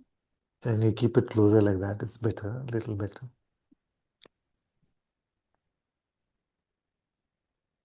Is it okay now? It's manageable. We can try like this. Yeah, actually, some fear of death, something like that. And actually, now I'm okay, but it's coming quite frequently in 1 or 2 weeks recently. So may I have your grace to say that if it's God's will, let me have the courage to accept it, or to put at it at your feet, sir, at your feet. Like, may I have the courage to surrender even that to you. Bless you on that. The fear of death, may the Lord give you all the courage. Echo coming back. It's better now, better. So one part is that may He give you all the courage to deal with this situation. The other part is to remember that even this, like dryness, the fear of death, the fear of annihilation, is actually the ego's fear of annihilation. So we expect that to happen in the spiritual search, and our courage is to accept whatever life can throw at us, even if it means the end of this life, to meet it in His light, to meet it in His love. And you will see that the fear of this death will be the fear of the identity, fear of losing all identity, but your life will not come to an end. So I bless you, and may you remember that there is nothing to fear on God's path.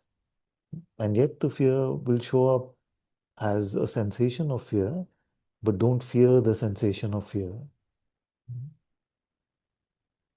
Allow it to come.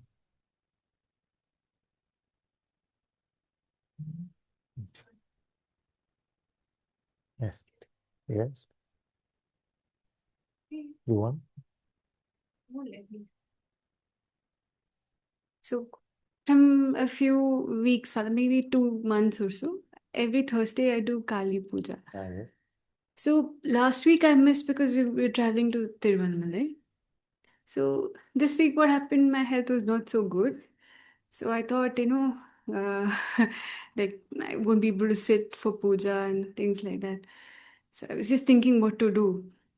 And then you won't believe it, Father, my YouTube feed, no? Like, it's only Kalima. Oh, wow. Kalima bhajan, Kalima mantra, everything. Like she's just appeared, Father. Like I will believe. Because you said you won't believe. I will believe. I did. God is so merciful. Ma Kali is so merciful that she knows our life situation very well. She knows our life situation very well. And when she knows we long for her in our heart, but our life doesn't make the space, she finds a way to make the space for herself. So, yeah. he went in. Whatever my state was, just dropped it and I went. That's good. Sometimes she helps because she can be quite relentless. She helps in getting through our self-limiting ideas. So that's what she did for you in this case. That was so Yes. So, sometimes we take our body to be the reason body is a reason. yeah. We won't be able to go. Like before this week's walking temple, I was very doubtful because I had an upset stomach. My tummy was very upset, and even during the walk, some in the middle, something came, and I said, "I'm going to sing now. It's up to her what she does." So we just have to dive in with that faith. But what I'm also saying is that if there is something which is not just like a self-limiting idea, then in her mercy, she will make sure she makes herself available to you, even if life is not seemingly making the space. She will just carry. Sometimes we make ourselves available to be carried, but sometimes it feels like I'm not able to lift my hands because something is happening, some family situation, some health situation, something is happening. So then sometimes she just carries us up. Hmm?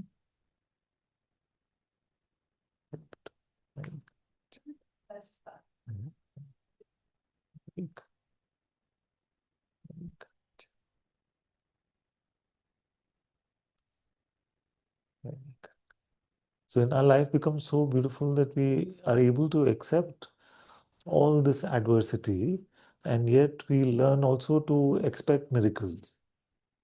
So acceptance of adversity and expectation, not that expectation reduce joy wala expectation. Huh? This expectation is just you just ah, ah, see how she works, see how she works. Yeah, like that. Yeah. See what is also happening is that when we are stuck in our mind, when we are stuck in a narrative, we miss most of the miracles that are happening in our life. You see? So now, as we are spending more and more time with her presence in the heart, we learning to spot also moments of this beautiful grace. So, very good.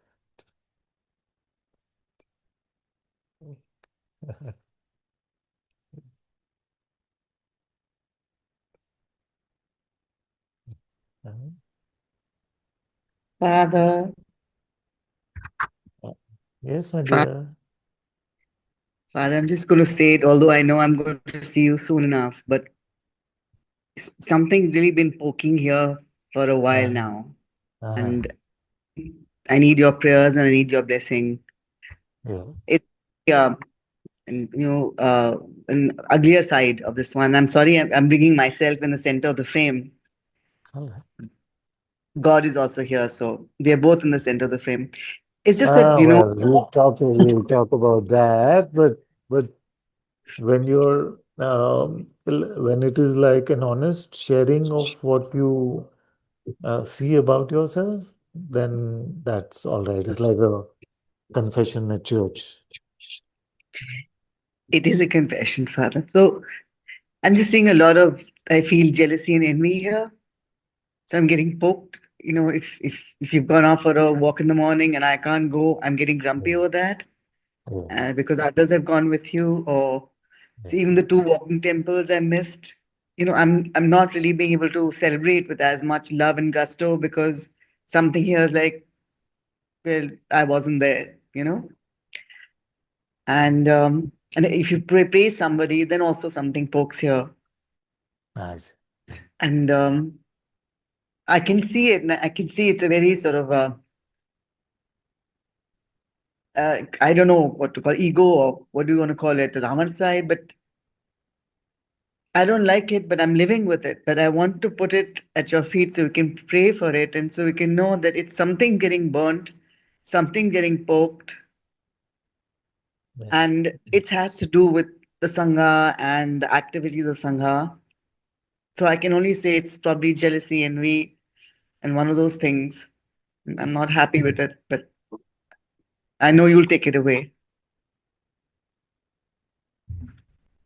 Thank you. Thank you for sharing that openly. And it's very good to be able to put ourselves in this way. If we put ourselves in the spotlight, shining a light on the tricks of the ego, the tricks of pride, then this is auspicious, because even then, who's at the center of the frame is God or Guru, which means that you're offering yourself in this way to God's grace, to God's presence, so that He may heal you of these things. So He is the bigger one in the frame, because only the bigger one can heal.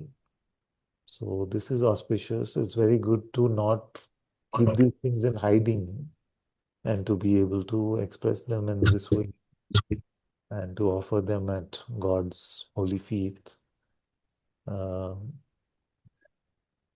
so one practical thing is that I'm not going to let you miss a walk now when you come back in the morning. Yes, Lord. Now you're in trouble with that one.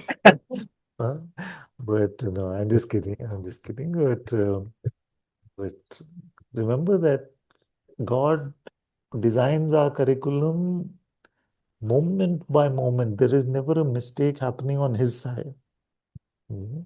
Now, this curriculum, every moment, without it sounding too oppressive, okay? I don't want it to seem like it's like oppressive system where we are being tested constantly. Huh? Okay. Bye. So without making it, because I can't find a easier way to put this, but it's not as oppressive as it may sound. So I'll try to keep making that point. But every moment is an opportunity to indulge the me, or every moment is an opportunity to keep God in the center. But the content of the moment as it is brought into our lives is only through God's will and God's permission. So our job is to take that fuel and keep, like you just did, keep offering it to God and remain in that difficult situation when it seems like the me seems so justified and so right, because it'll always seem right. And other things will always seem unfair, untrue. But through all of this temptation to go into the me narrative, but to keep God in the center, keep loving God in the center, keep praising God in the center, all that is the difficult spiritual life which we have chosen for ourselves. And we have not chosen it like if our choice was made feeling like, oh, I could be an engineer, a marathon runner, a mountaineer. All of these things of our choices could be made in that way where we said, I picked this and there are other options. Then nobody would stick to spirituality. You see, you realize that when you come into spirituality, maybe after you come into spirituality, you see that there is no other option for myself. And only those who are able to see it like that can continue in this process, can persist in this journey. You see that I would rather lose my life than to live a life of untruth anymore. I would rather not live than to not meet God's presence in my life anymore. So when all option B is cut out of our life, only then can we persist in our spiritual life. It needs that kind of warrior mindset. It's not even a mindset, it's a heart set. It needs that kind of warrior mode. That's why some of our icons like Hanumanji are very helpful, because we have to come into that Hanuman mode. Don't lose faith. Even in the face of most unsurmountable difficulties, we have to not lose our courage and faith. But if there's option B, so if Hanumanji was given option B, you can either leap over the ocean or you can build a bridge for 50 days. No? So when he leapt over, that option was not there for him. So he had to leap. You see? In the same way, is Maya and living a life of Maya and dying a life just immersed in Maya an option for us anymore? Because if it is, then you will keep falling for it over and over again. If you see that there is no option, the me and its narrative and its glorious ideas of where it could go are not an option anymore for me, because all I want is God, or whatever, all I want is truth, then we won't be shaky in this. Then it can do anything it wants. It can trouble us in our mind, it can trouble us in the body, it can trouble us in our relationships. But we realize that we have to be in Hanuman mode and not get scared of what is being shown. So don't hedge your bets. You truly walking into satsang hall when you remove all other options. You walk into satsang hall, it can seem like a self-help program. It can feel like, oh, maybe I can find some peace this way, all of that. But you really walk into satsang and you say, my life is for truth alone, my life is for God alone. Only that will give you the power that is needed when Maya plays its tricks, its hypnosis. You see, when relationships are falling apart, when body health is falling apart, when the money situation is tough and we find ourselves having the strength to be with God's presence and having the faith that He will take care of me. But if we have made a hedge and we say, no, but I can rely on this instead, then we will not, I will not say we will not, but it is not seen in our history, in the history of the world of spirituality, that one who hedges their bets comes to Atmadarshan. So that fervor, that's why some of you kids have heard me that we need to become like the Vanar Sena, the army of Hanuman-like beings, full of enthusiasm, faith, and love for God. We need to, in all these tough situations, we cannot become cowardly, we cannot become meek towards Maya. We have to fight. We have to fight.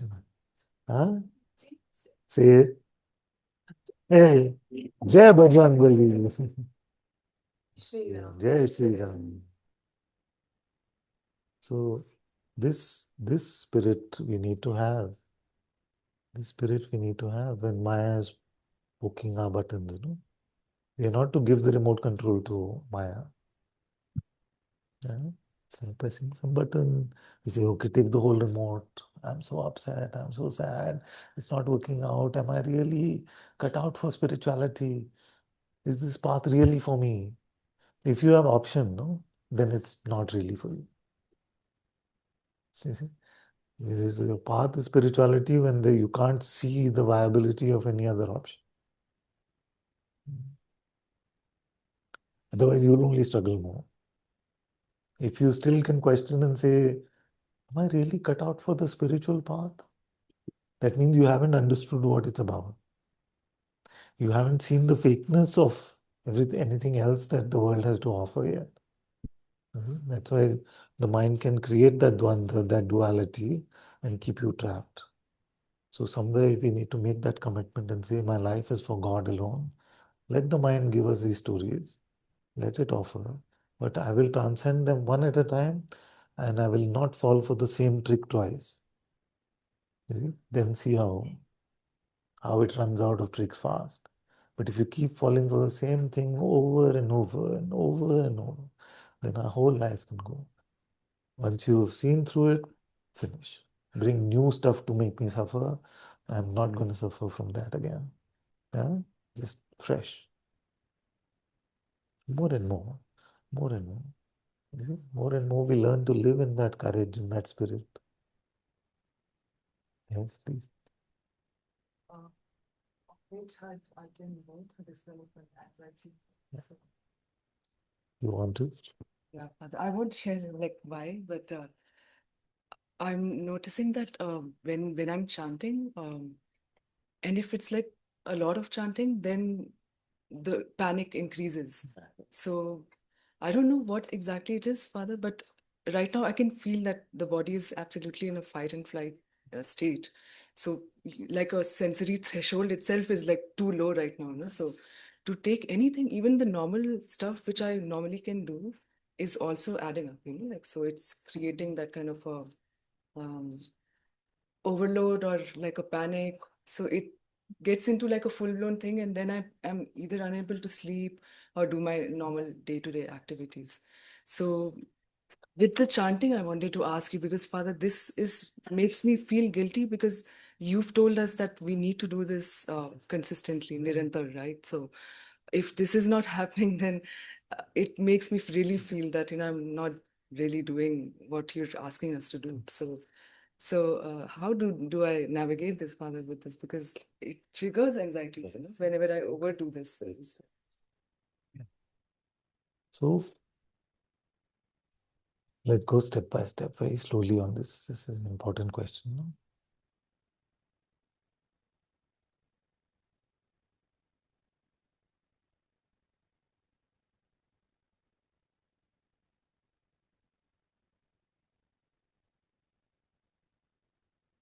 I want you to hear this part and know that everything that I'm going to say, I'm saying it's purely God's grace alone. Yeah? So nowhere should it sound like, even if the words are foolish, it should not sound like I'm doing any aggrandization of Ananta or any of that.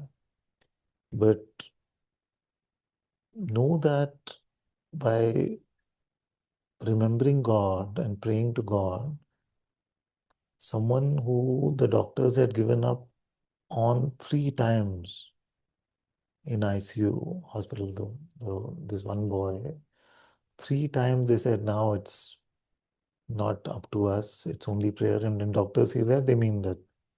That's a nice way of saying that there's no hope. But thrice this boy has been saved by God's name and his prayer. So whatever the state of the body may be, it cannot be worse than his situation. Second is that we have so many examples in our Sangha where one sister, she uh, was in a state one day where she said to me, my body is that immobile, is that weak that I cannot move a finger without it being a huge strain. And I just reminded her of God's presence. And by His grace, she saw His light in her heart. And she just snapped out of it. And her family is like, what? You know? And she's just talking to them and excited and sharing and like that. You see? So know that it's not just this foolish man who's saying. Sages for centuries have told us that God's remembrance, God's name can only make things better. It can never be made worse by God, by including God. So have that full faith in God's strength, in His power, and don't get anxious about anxiety. Don't get angry. Like have this spirit that whatever you have to bring to me, I am going to stay with your remembrance. I'm going to stay your uh, with your name, with your light, and no amount of fear mongering from the mind is going to scare me away from that. You see? This is what's happening, Father. The symptoms itself are a bit scary when I face them because it's the constant palpitations and the racing heart, the shortness of breath. If I'm not able to breathe, that puts me in kind of a like not a good state to be in. But yeah, of course, I will follow what you're saying to just be in the prayer and. So know that with God's strength, all these miracles are to be expected. You are not to fear anything at all. Just stay in that strength.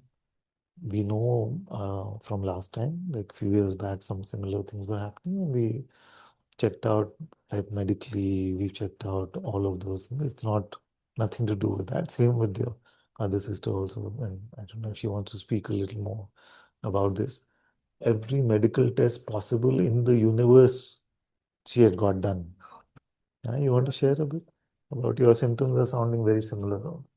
Yeah, I felt to talk to her also. And once I heard, like I went, you've seen me, right? You've seen what I've gone through for years, and every medical report was normal, but I felt the symptoms. It was undeniable.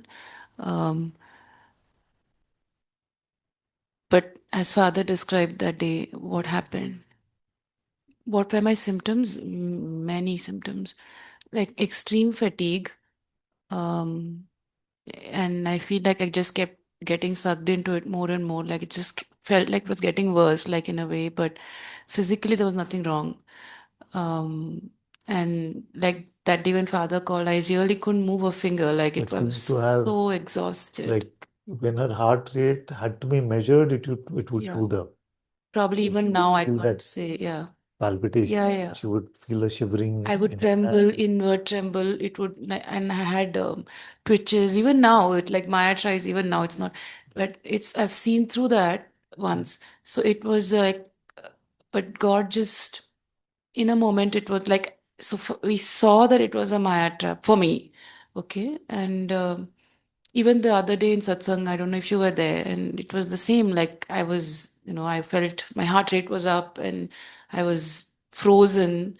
I couldn't breathe. I was starting to feel like it was, and this just that Jai Bajrang Bali just, there was nothing wrong. It's just how it starts to try to scare you.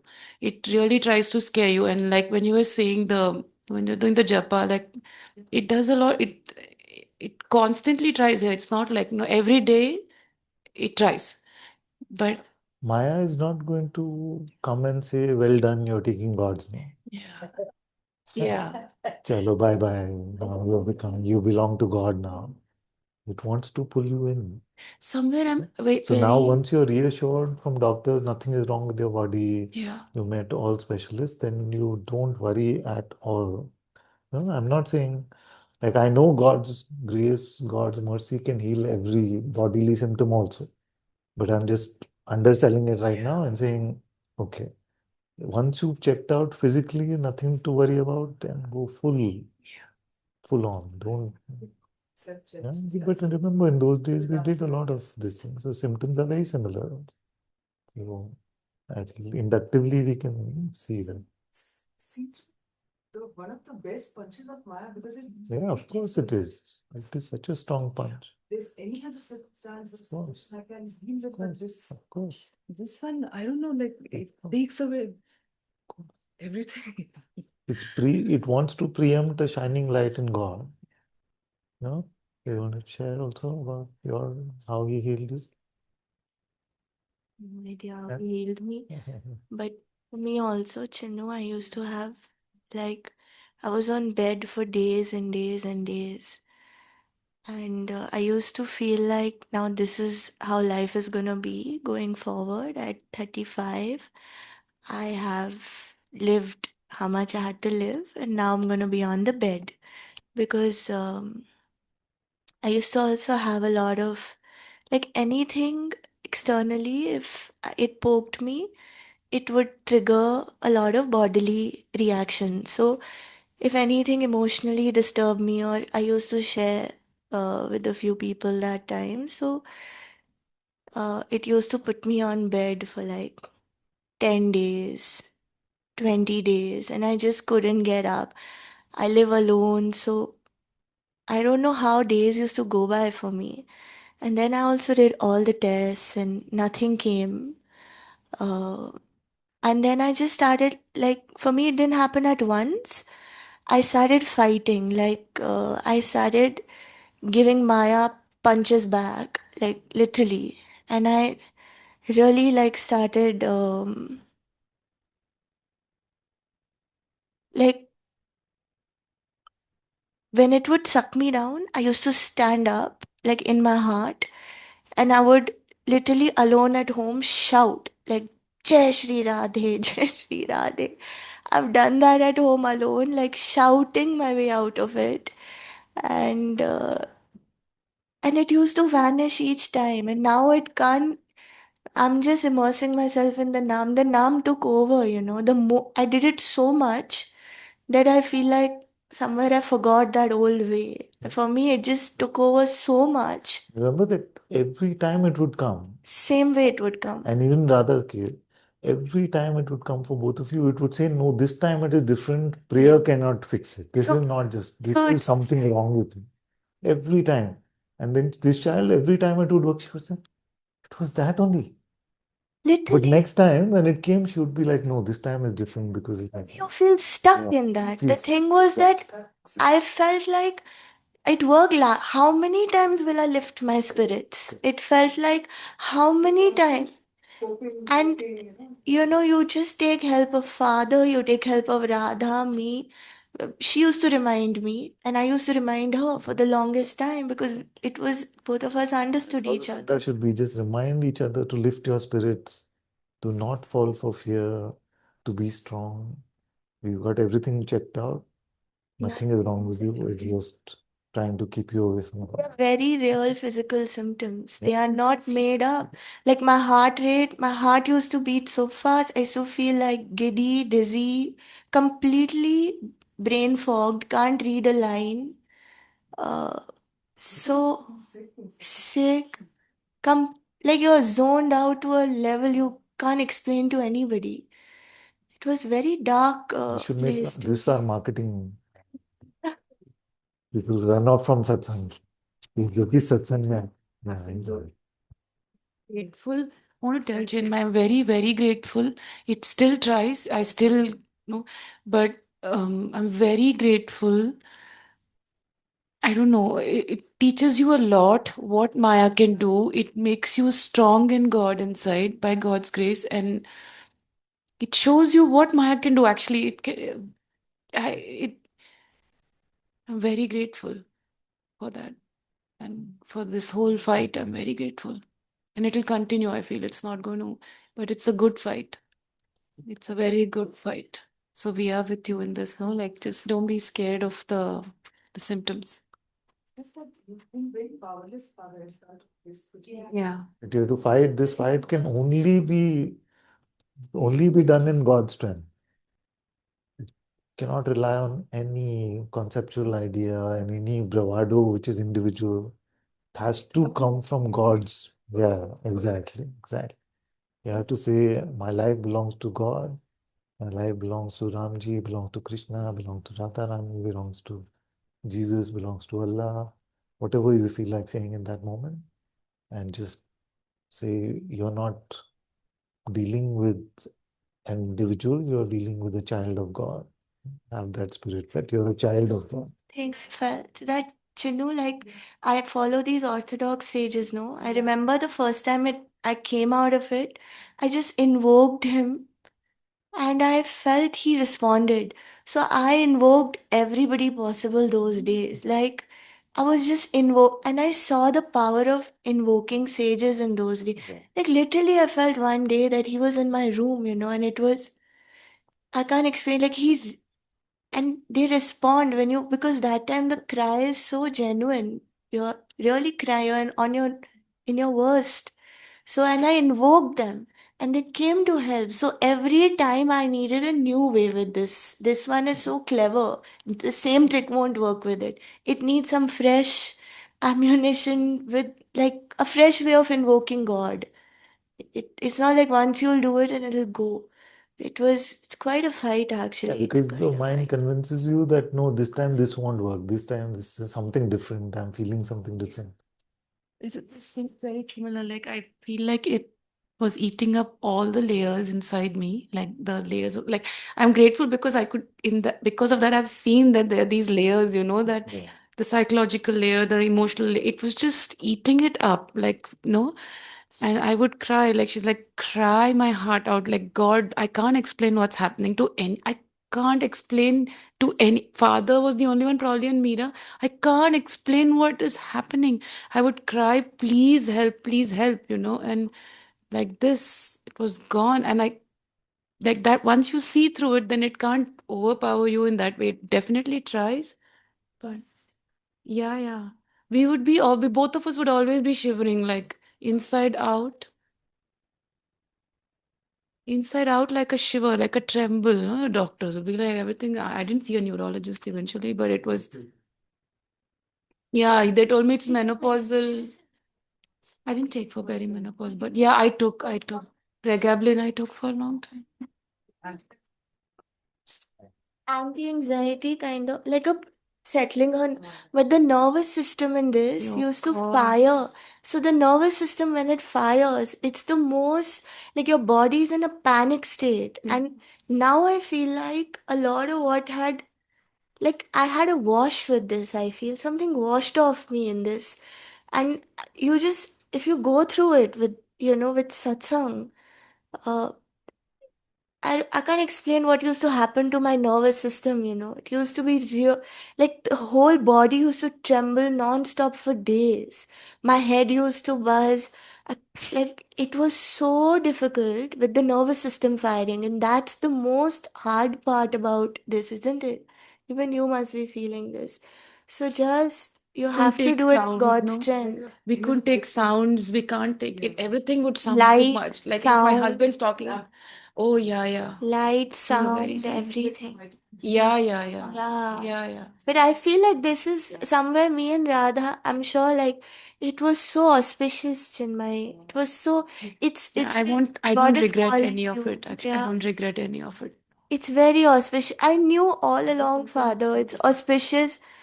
And even I've had to live like that for a long, like I had made up my mind that I'm gonna live like that now. I'm going to be on the bed and for days and days and days. And Atma has helped me, so many have helped me. I spent so much money, lakhs of money on tests. Nothing was, but if you do it in God's strength, it'll become auspicious. But if you get scared of it, it'll prolong. So take help of satsang, I would say. No, that's the way. Stay in touch. Stay in touch. Rather give some. I will not allow.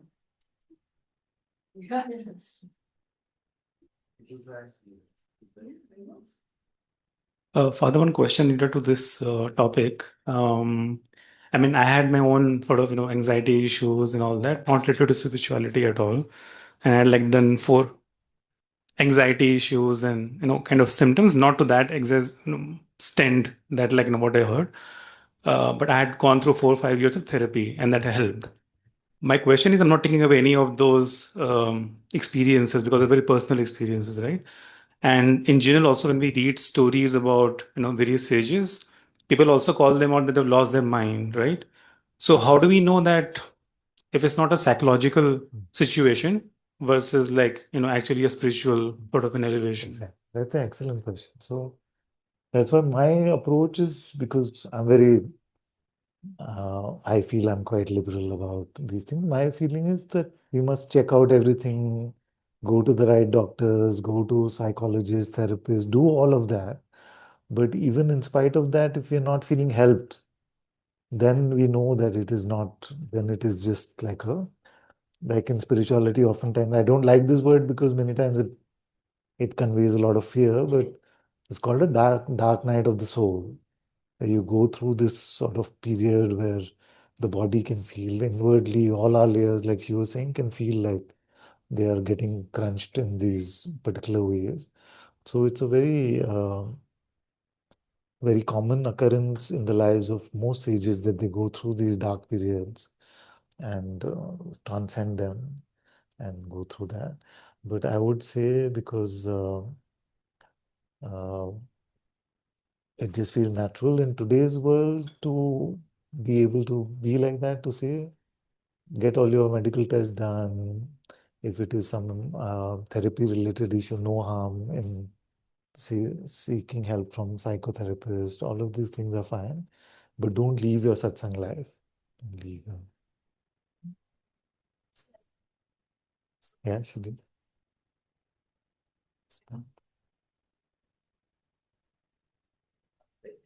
Yeah.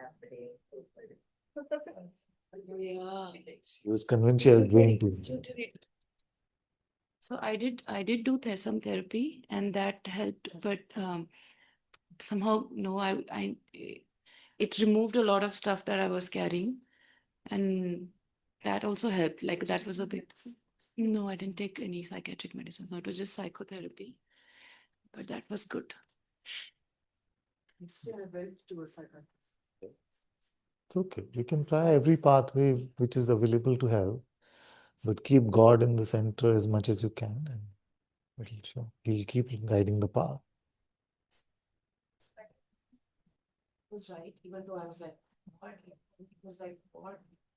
I knew it was right. When it was over, I knew it was over. I didn't need I didn't need more sessions. I knew it was over. Yeah. Nothing is opposed to God as long as we keep him at the center. Nupur has had her hand up for a long time. So let's go to it. Father, your voice is fading a bit now. Shall we just... No, I'm good. No.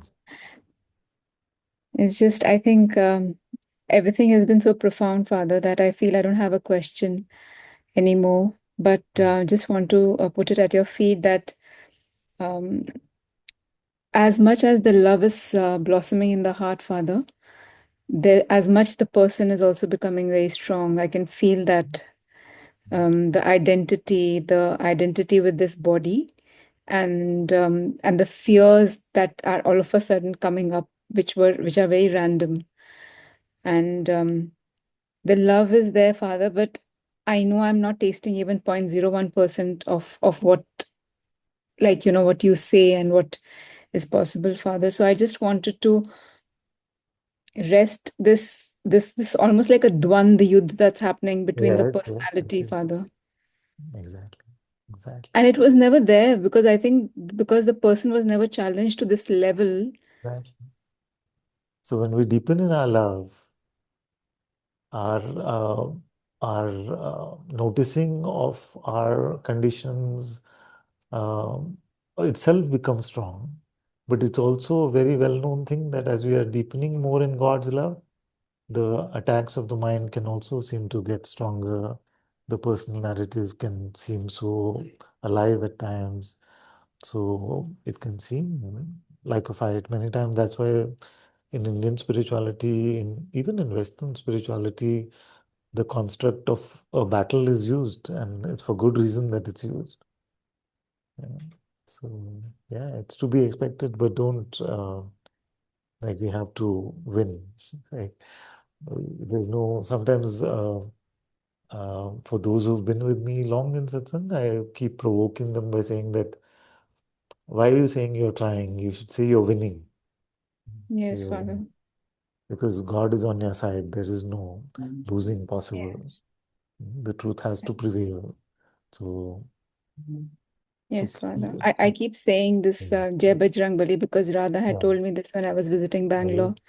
And that really helps, Father. And just loudly saying Jai Shri Ram and just keeping you in the center of. Father, I feel a lot of love for Ram and Krishna, but I feel that for me, somehow form right now is like for me, you come in the center of the image of my picture, and I feel that stabilizes me and that gives me strength, Father. I don't know why this kind of affiliation to a form is all of a sudden there now that I need. And Father, thank you so much for being there because otherwise I feel so lost because somehow the name is great. It holds me, but not the way your image, the form. And I know that you'll say that, don't fall in love with the form because, but Father, I can't help it right now. It's just there for me so deeply, Father.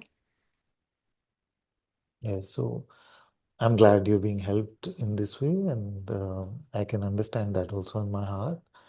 I would only say to you that if remembering this foolish man's form is helping, then just remember his form praying to Lord Ram.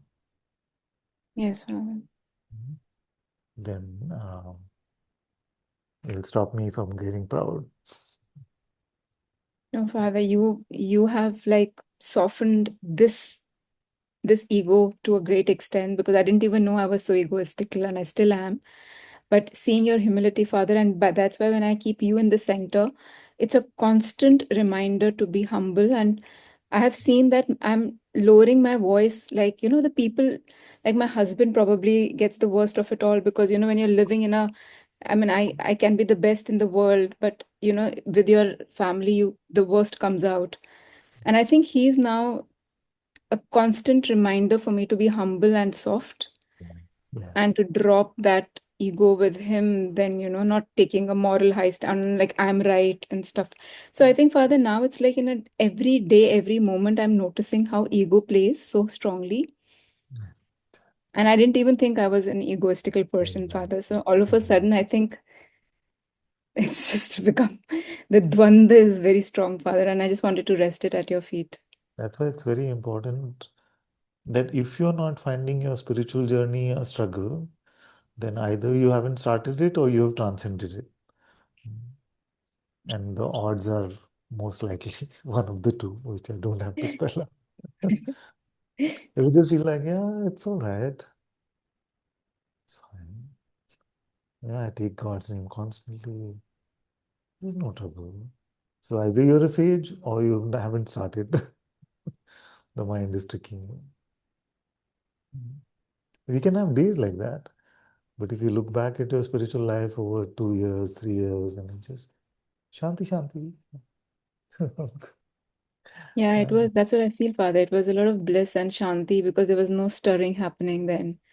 And with the Naam, there's so much stirring happening now that I almost feel off center many times when I forget the name. And it's funny how name now catches me more than me remembering the name, Father. The name comes to me immediately. So, so thank you so much, Father. Just keeping all this egoic, this body identification, the fear that's coming up at your feet, Father, at your feet.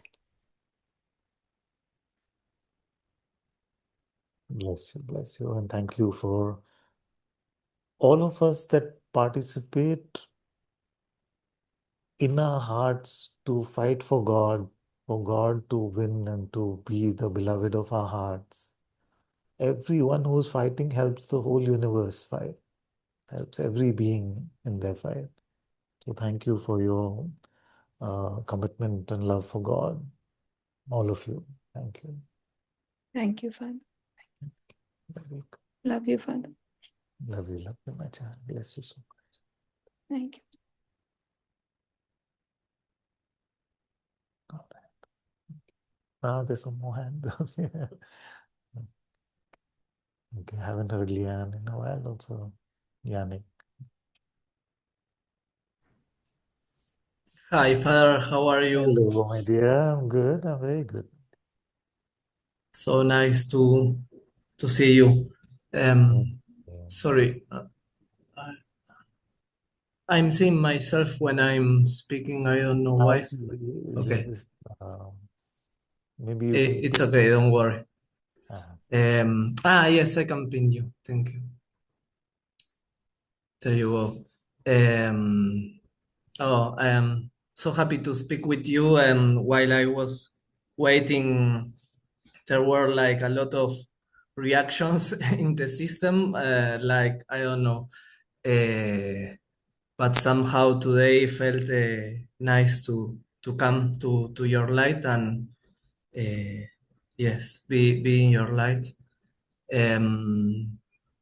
Just wanted to share. I feel it's a time I've been like learning a lot, and these days I've been seeing like such grace that is supporting us in this journey and this deepening, and I wanted to pray with you to keep deepening in this. Yes. Hmm.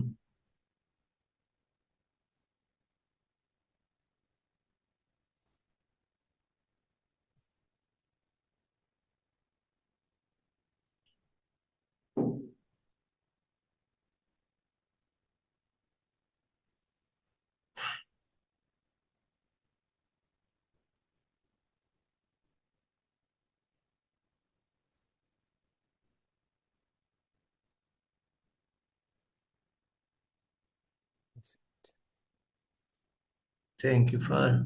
Just one more thing. Yes, I feel like there's some kind of cleansing happening and like big chunks of ego like being cleansed. And somehow this last day I could see sitting like while feeling in the body or in the system like the heaviness or the noise of the grooves, the patterns, or whatever is coming at the same time, like at the same time, like feeling some other place that is very light and that sees that nothing of that is so true and so important, you know? Yeah. And somehow, yeah. I hear you. I hear you. This is very good. So sometimes it can feel there's a heaviness in the system because of let's say, Maya or the narratives of the mind. But there's also a sense of another aspect of ourselves which remains untouched by it. And when we are reminded of that, especially when that heaviness is there, then we must treat that as an invitation to fall in more and more, follow the fragrance of that invitation and go to the true place where you remain untouched by all that may be appearing. So, but these things can happen sometimes where it can seem like there's an interplay happening between them. Yeah. Yes. And I've seen also like the trickiness of Maya, you know, like so very obvious, like the things that come there. It seems like there is a Maya that brings everything that could bother this person or whatever things Everything. that happens that could be like susceptible here. And I feel it's good like not seeing it like are my thoughts or you know like Yeah. it's visibly like a force trying to yes to stop us deepening, something like that. Absolutely right.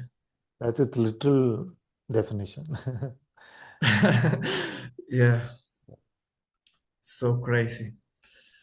I'm very happy to speak with you. Same, my sweet child. I'm so sorry. Body's a bit tired, so I'm not responding with long things, but It's good. I'm fully with you. I'm fully. Thank you so All my much. love. All my love. Love it. Goodness. Okay, let's go to Yannick.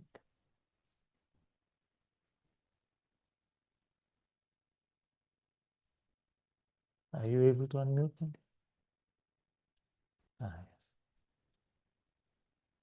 Hello, Ananta-ji, can you hear me? Yes, I can hear you well. Because I have only one today. I lost the other one. Yes, that's fine. But That's fine. it's working. That's good. I'm a little bit nervous because I didn't speak with you for quite a time. I'm And such a harmless sheep. Huh? I wanna say thank you very much for everything, and I wanna also, can I make a small confession, like Please. because I also I sometimes see that because I speak to you so not too often, because usually because of some level of pride or something, or maybe some other reason. Maybe it's unnecessary because I tend to become fanciful when I talk or something, but I have these thoughts sometimes, some little bit like toward the brothers and sisters in the sangha, like why is she speaking again? And like then I think to myself, so then why do you don't you try to say a word or something? Like Very good. Very good. I have a long way to go. I have a long way to go. All of us do. All of us do. And I wanted to say that maybe I usually fall for the same things. I fall for the same things. And last time I had a moment like I little bit stopped inside, like little bit, and I'm wondering about this waiting for waiting for this Atma to move us instead of us taking an action. Yeah. Like because I usually when I'm like running out of money, for example, then I pick up the telephone and try to look for a job, for example. And at the moment I'm like sort of in the air because for a week I've been waiting for an answer from a job I applied, and it's quite crazy because she's not responding, and it's like a sort of sign for me that maybe I should drop it altogether like, because I don't know if this waiting means that I should not, in this time while I'm waiting, because maybe not long enough, as you said, maybe sometimes 1 month, 2 months, maybe I should I like not, like, can Atma ask me to not look for a job? Even is it possible? Of course, of course. Yes? But I'll try to Because I was simplify it thinking, for you a little bit. I just remembered when you said she is not responding. I remember one of your bosses at one time was called Maya. Is this true? I remember correctly? yeah, Yeah. yes, So, so now coming back to the point was that how do we allow the Atma to move us? The one simple rule is you have to stay with God's presence. That don't leave God's presence for activity. Yeah? So when you're in God's presence and yet activity is happening, then you can take that to also be moving from the Atma within. Then as you get used to staying with the Atma's presence within, then you will start to notice the textures of its guidance, which can be very nuanced. But to begin with, just remain in the presence of God, in the inward facing, even though outer activity is happening. If your outer activity is of the form that it's very difficult to remain inward facing, then rely on a tool like God's name or self inquiry and try to be consistent and persistent with that. But how do you know whether you're following God's will? Is whether when you're acting, you leave God's presence and act, or whether you continue to remain in God's presence.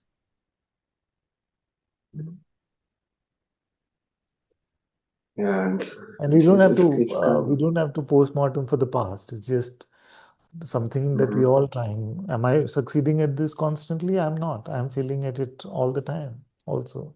So it's just a reminder for all of us that we are not to leave God's feet, His presence, even in the midst of activity. Then our whole life becomes a satsang that we are spending in God's presence.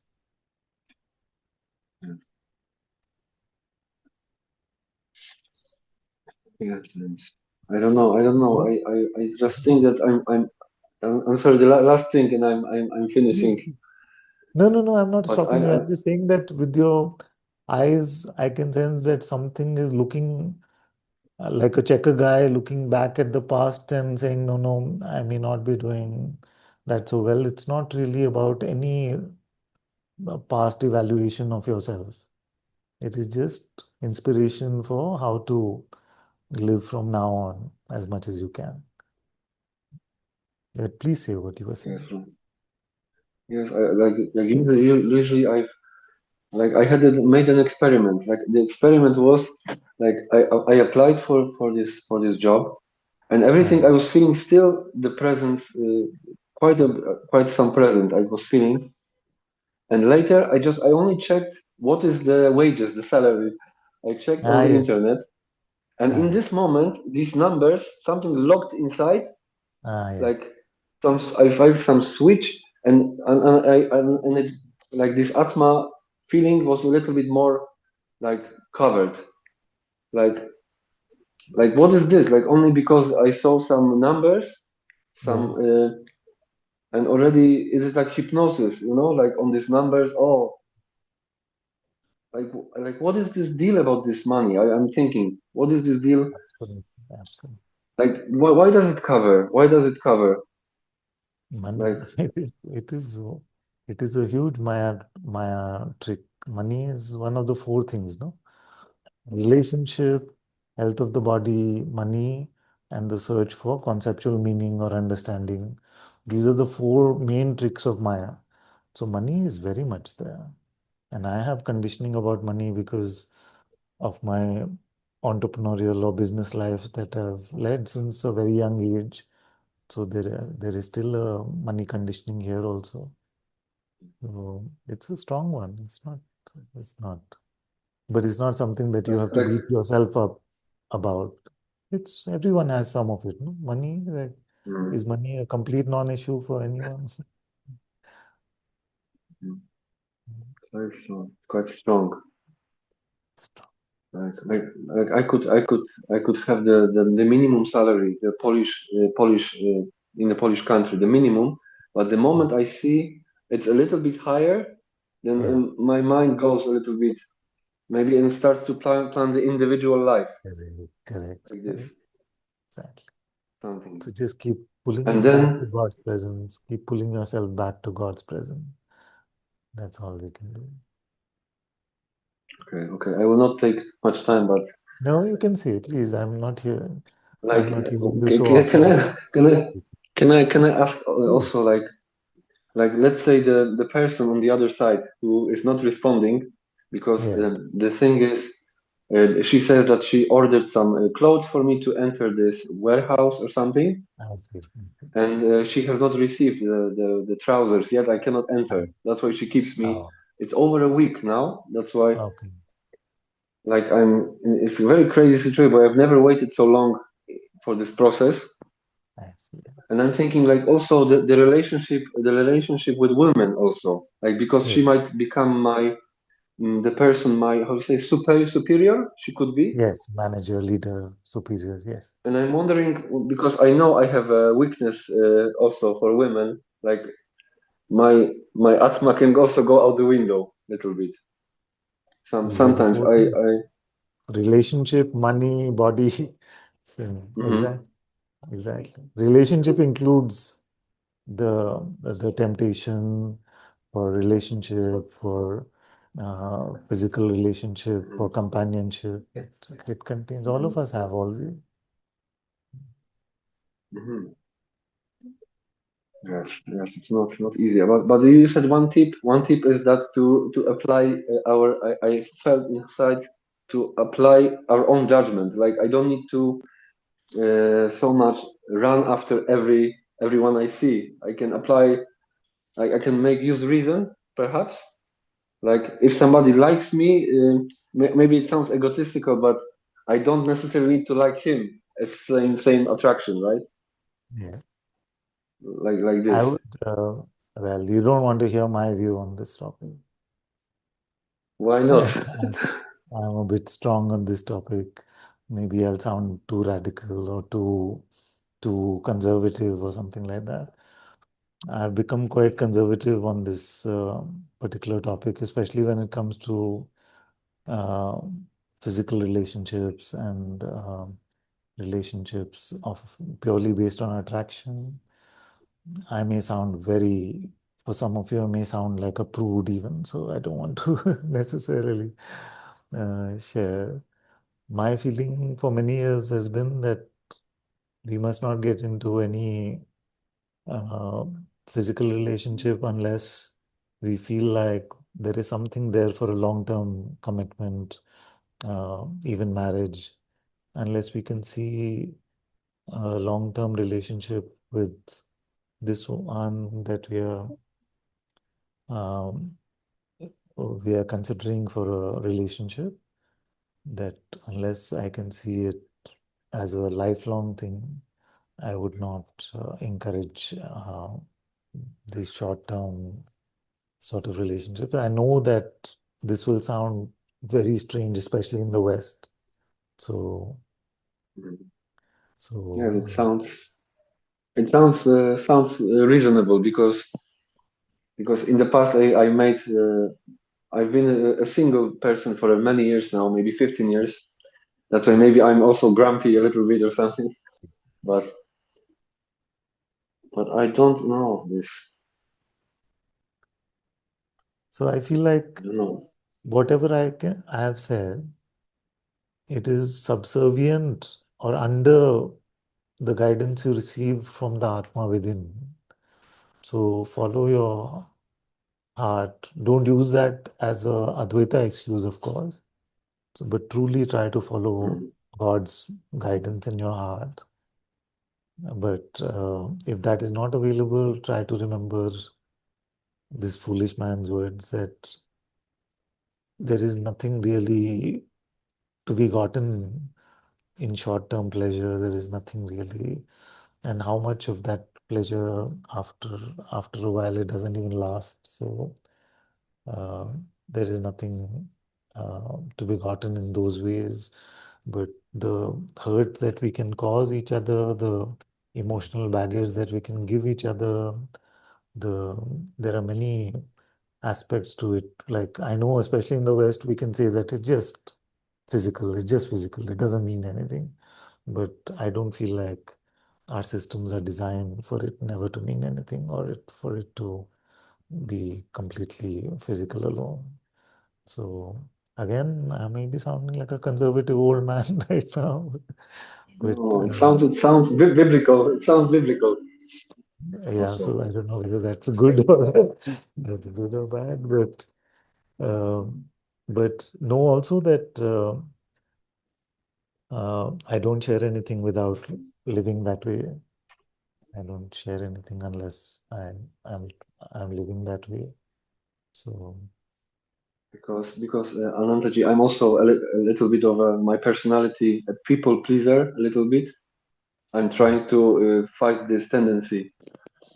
Like easily, like some of my family members, especially my brother, he can also, because he's an older brother, so this dynamic of an elderly brother who was always wiser, yeah, stronger, yeah, and always the leader one.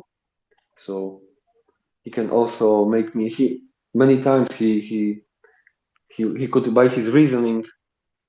I He's like, see. but don't I do hear this, don't you. do this, don't follow Yes, your heart because it's stupid. You will become sick on the street or something yes, yes.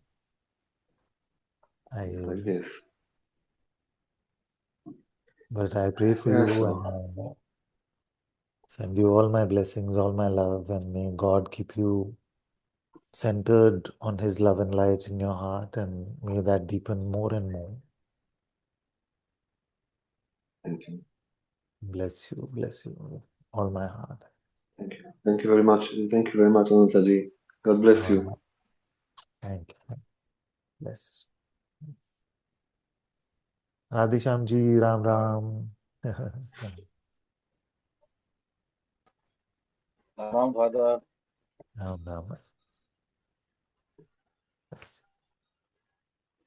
बहुत बहुत धन्यवाद प्यार आशीर्वाद। आपका जो प्रश्न था कि ये अजपा कि जपा जपा कैसे होगा, बस करने से होगा। आप करते रहिए, आप बिल्कुल सही दिशा में जा रहे हैं। वो भगवान की कृपा से हम करते रहेंगे तो हो जाएगा। Thank you sir. Bless bless.